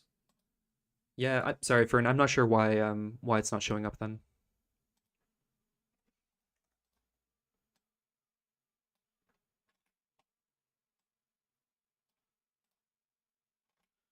Why do you keep doing that? Stop.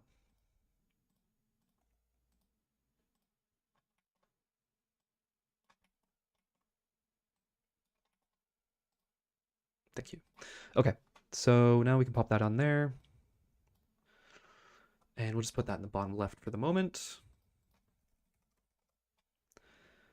So when we click on this, basically we just want to reset the entire simulation and start from scratch.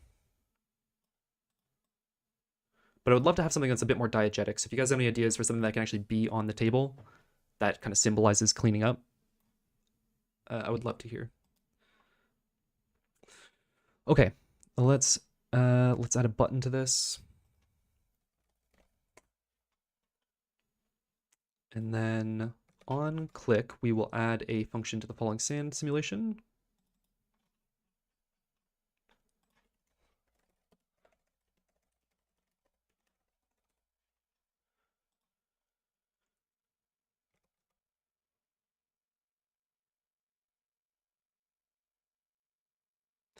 What if using an empty embroidery hood on the side as the button for resetting the canvas? What is an embroidery hood? Embroidery hood.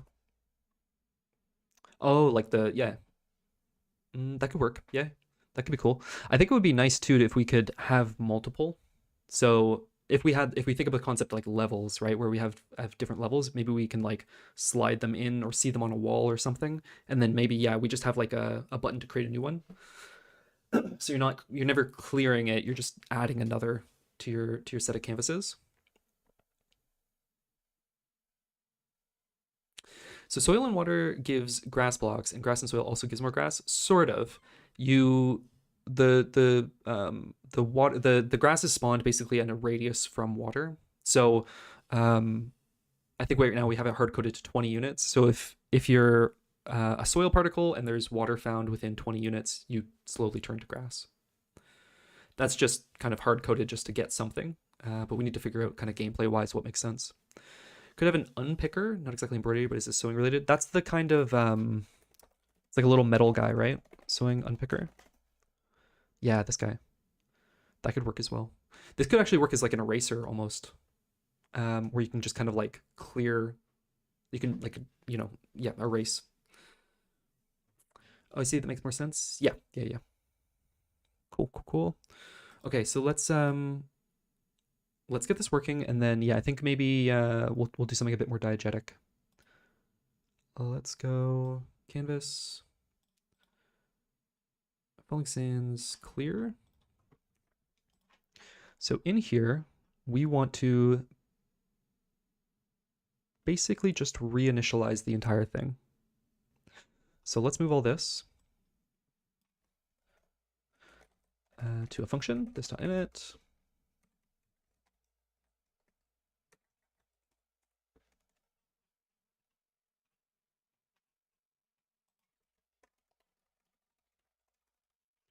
And when we clear, we don't really have to do anything. We just should be able to recall this and we're good to go.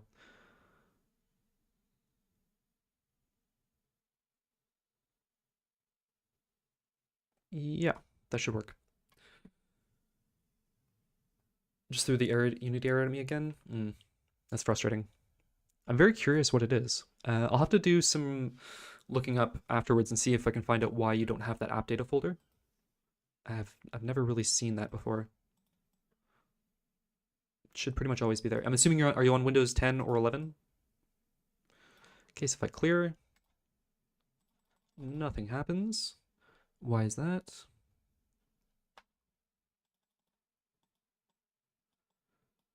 The button is working.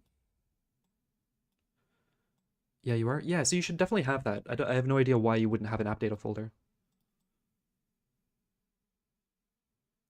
It could be a permissions thing if you're not. I'm just guessing. I don't know this, but if you're not the admin on the computer, maybe that's why. Why are you clearing?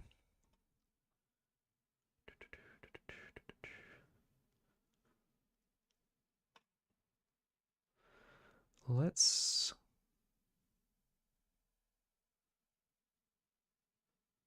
Actually, I'm just noticing this is redundant. This is just always going to be float to 0.5. 0.5.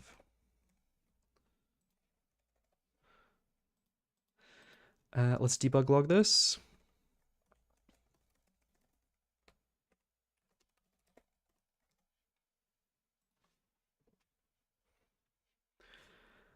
I can send you an unlisted YouTube video to your email after the stream. Like, what would you be able to show? Because I think you're just seeing the error icon, right? And then you don't see any information, I'm guessing. Clear invoked. Okay. Oh, of course, we're not actually. No kidding. We're not actually doing anything. So, in here, this should just be a new empty particle. And this should be a new empty shader data.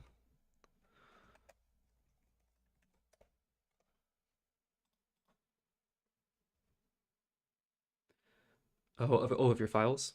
Yeah, I can do that. If you do that, I can try and make sense of it. I'm also going to just kind of Google and see why an app data folder would be missing.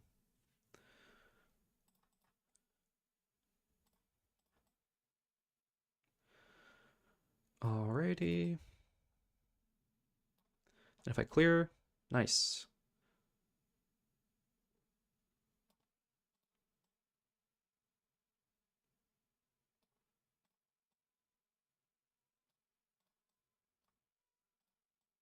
Okay, cool. So we can clear the canvas and everything still works.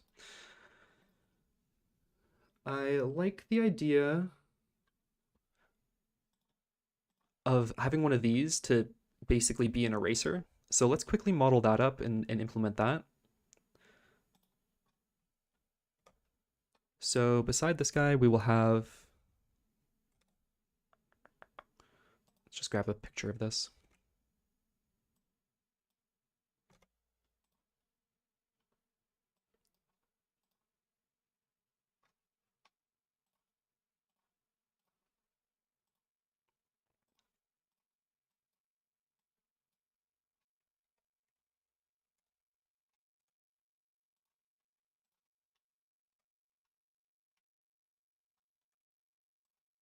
Why aren't you showing up?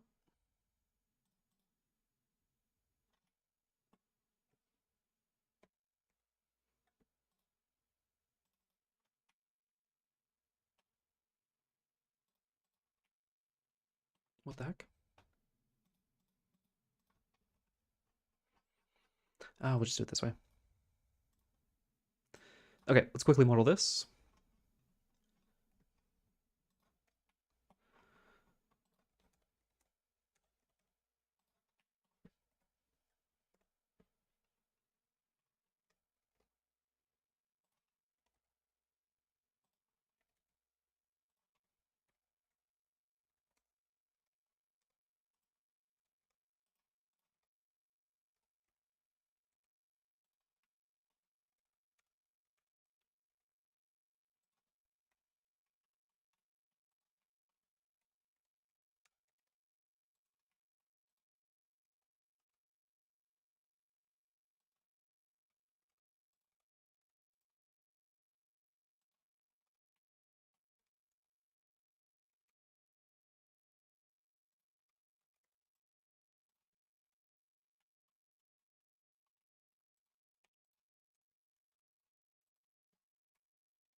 Right.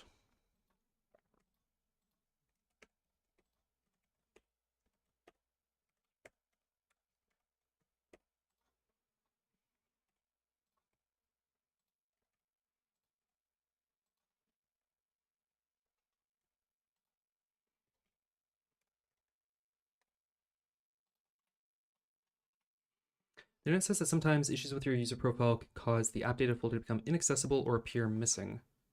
Interesting. I've just managed to get a whole load of app data folders from developers by searching app data in File Explorer. I'll see if we can do that on Henry.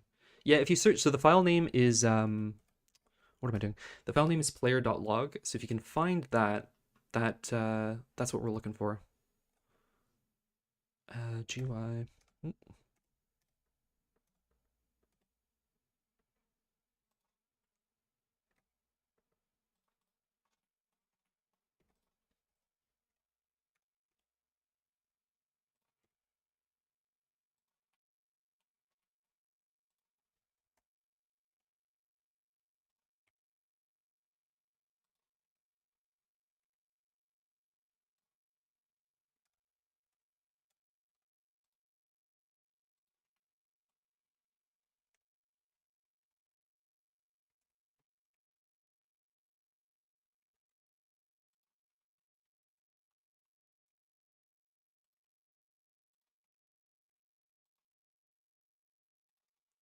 Something like that.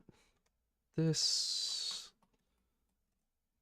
needs to be much skinnier.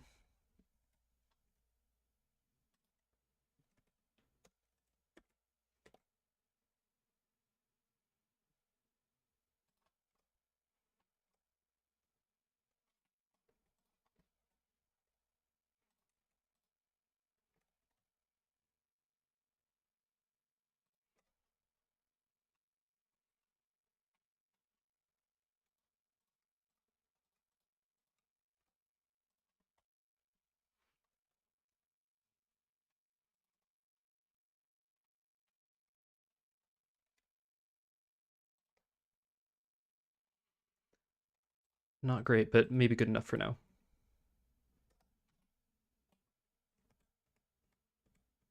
Oh, what has happened here?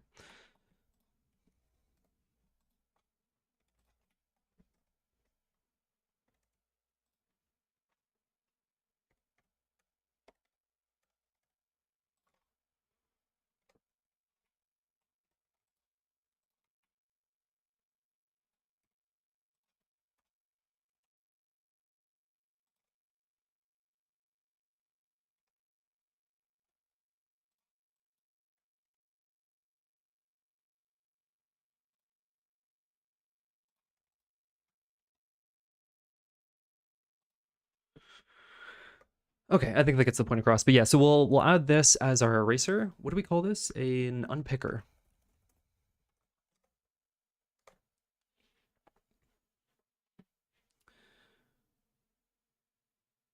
Which app data would it be though? It's literally brought up 60 app data folders.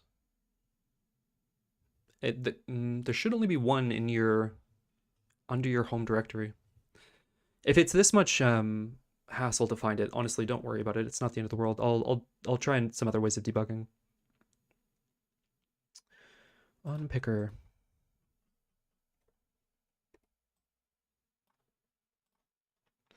So this guy is massive. Let's bring him down to a proper size.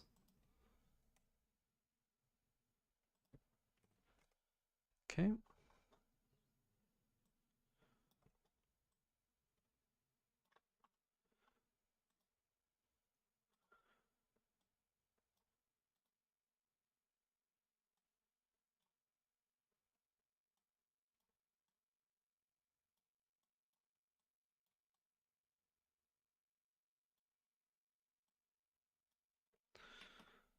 Okay.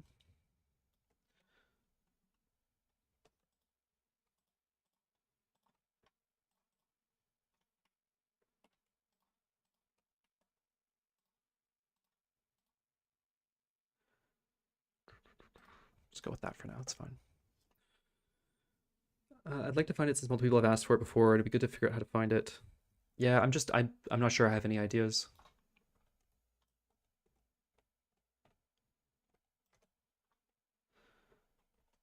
I think we'll need like a nice plastic texture or something for this, but trying not to get too bogged down in the details at the moment.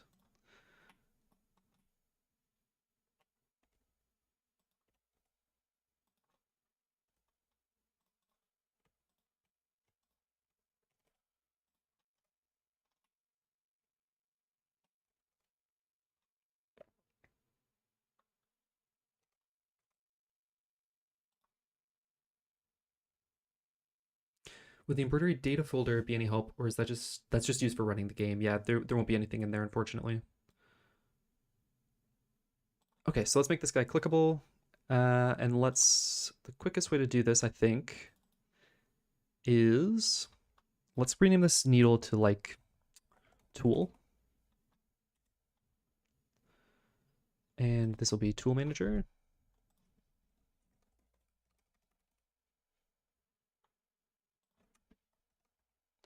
Quick cleanup.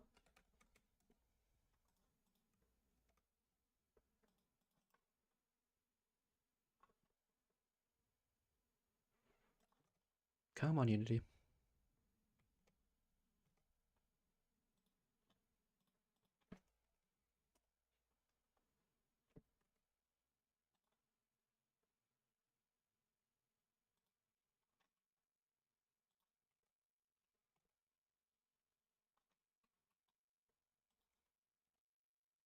Oh, come on.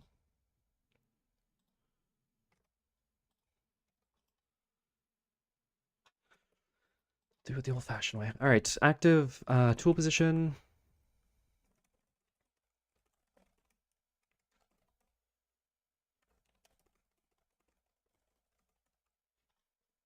Does anyone ever have this where Rider just kind of like shuts down and it stops kind of any kind of autocomplete or like, you know, um, reasoning about? Like it seems to just kind of disconnect from Unity.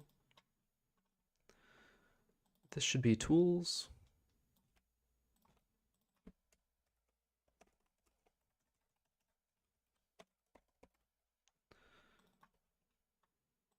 Tools.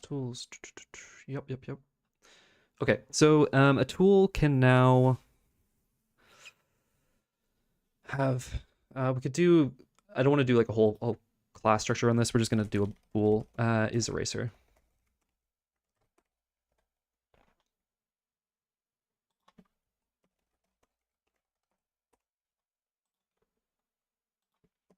Bool is eraser.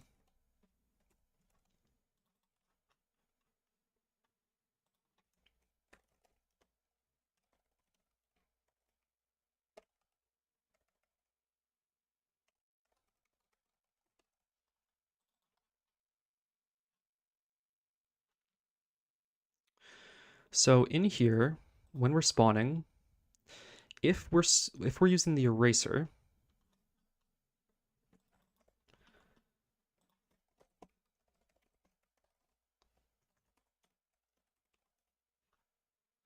then we are going to, instead of spawning at is eraser, we will clear at.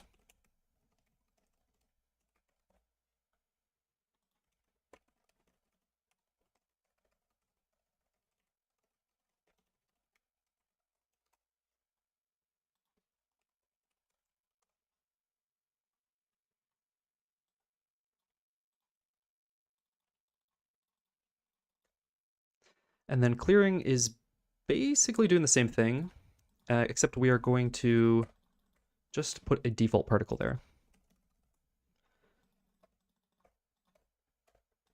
And new shader data. So this should just basically erase what's in that spot, and then we have a clear position.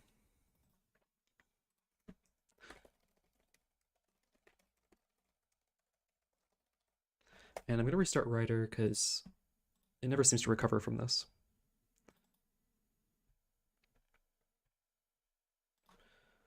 And let's just, while that's running, open this in VS Code.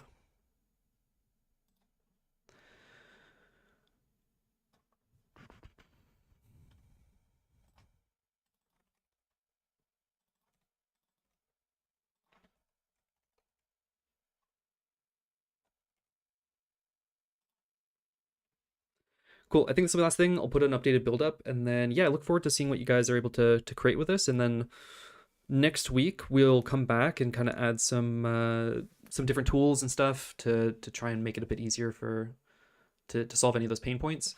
We'll also see if we can solve that kind of fractional movement. I need to do a bit of research on that.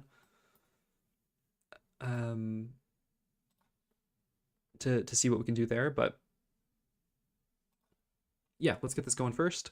So in needles, this is actually tools now. Let's add this guy. This is a unpicker. Move him over. Proper scale.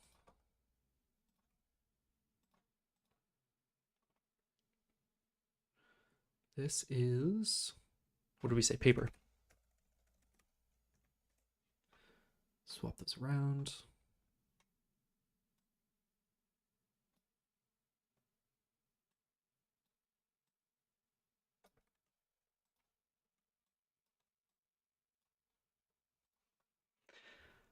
All right.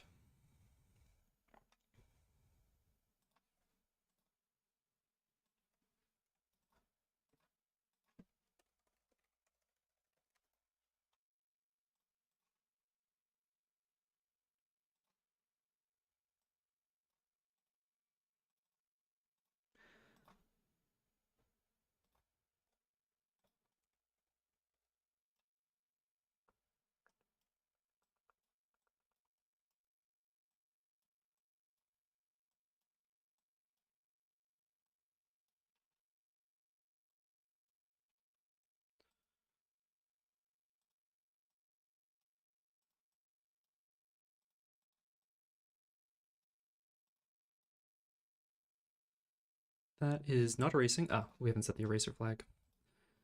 And then I guess this also needs a radius. So let's go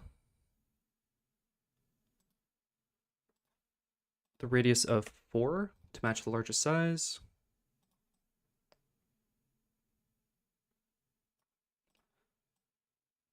Cool. So yeah, now we can erase. Sweet. This we need to flip around though. R180 on the Z. So it's actually pointing the same way as a needle.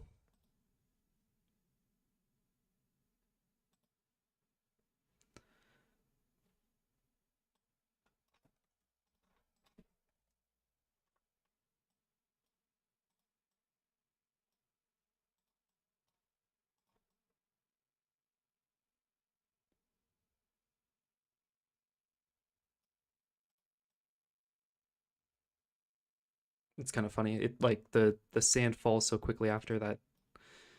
Kind of feels like a very different effect.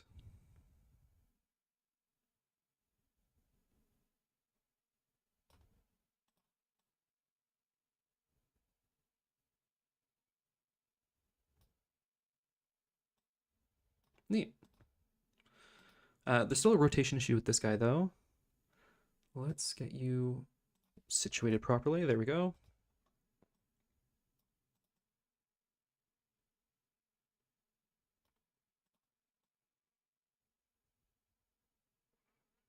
Cool, good suggestion. I think that's a nice addition. So we can erase, we can clear the whole thing, we can still overwrite what's actually currently there. So I can draw over that. That I think we might remove. I don't know if I love that, but I think this is a nice addition anyway, where we can kind of clear it out. All right, let's throw a build up, and then I think we'll call it there for the day.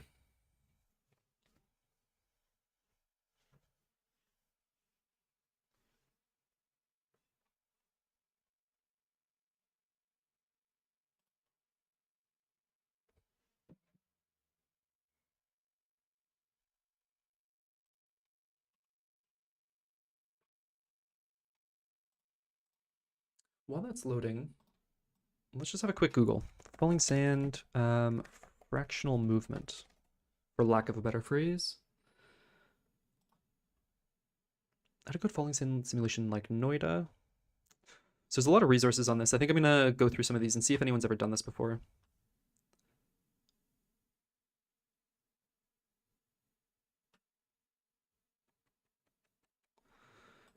I go to this, so I think this is kind of a classic falling sand implementation.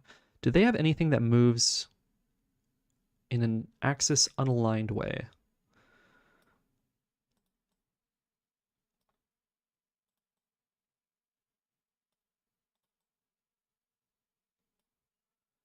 No, this is all moving just straight up and down.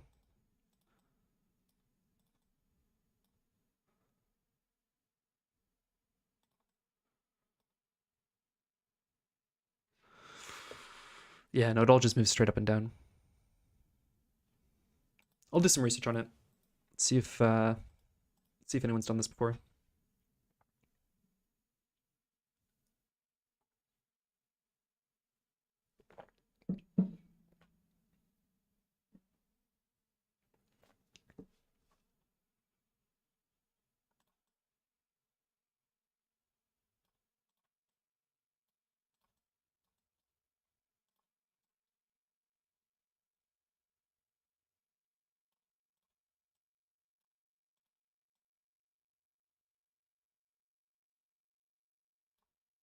That's kind of funny.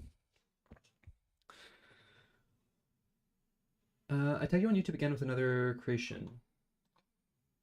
We'll have a look.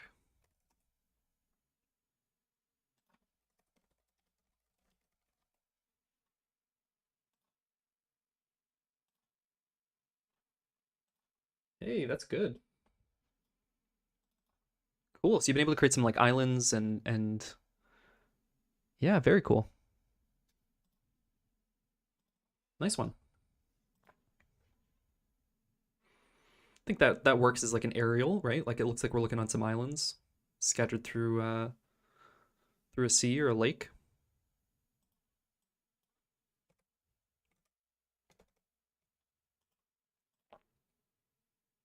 Just trying to make the UK. That would be impressive if you pull that off.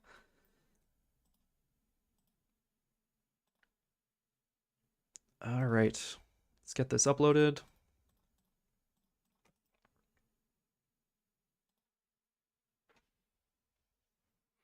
If you get all the little islands like Orkney and Shetland and Isle of Man and all that kind of stuff, I will be extremely impressed.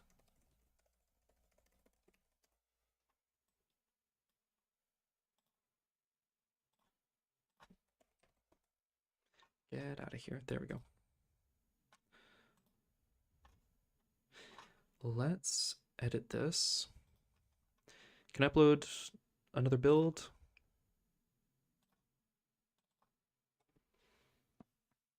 You'll have a go. I will be extremely impressed if you pull that off, especially at like such a fine level of detail. But even if you get like the general shape of the UK, that'll be cool. That'll be very impressive. All right. 6. Oh, that's fine. Yeah. Did this replace what was already there, or I don't know how itch works. Let's just do that again. Cool, guys. I'll get this out. I'd love to see what you guys are creating, or what you're able to create with it, and keep letting me know like how it's running, whether it's running at full 60 frames or if you're getting any hitching or crashing or anything like that. And then we'll be back, I think, on Tuesday, if people are still up for some work on this. And yeah, we'll see what we can kind of build on top of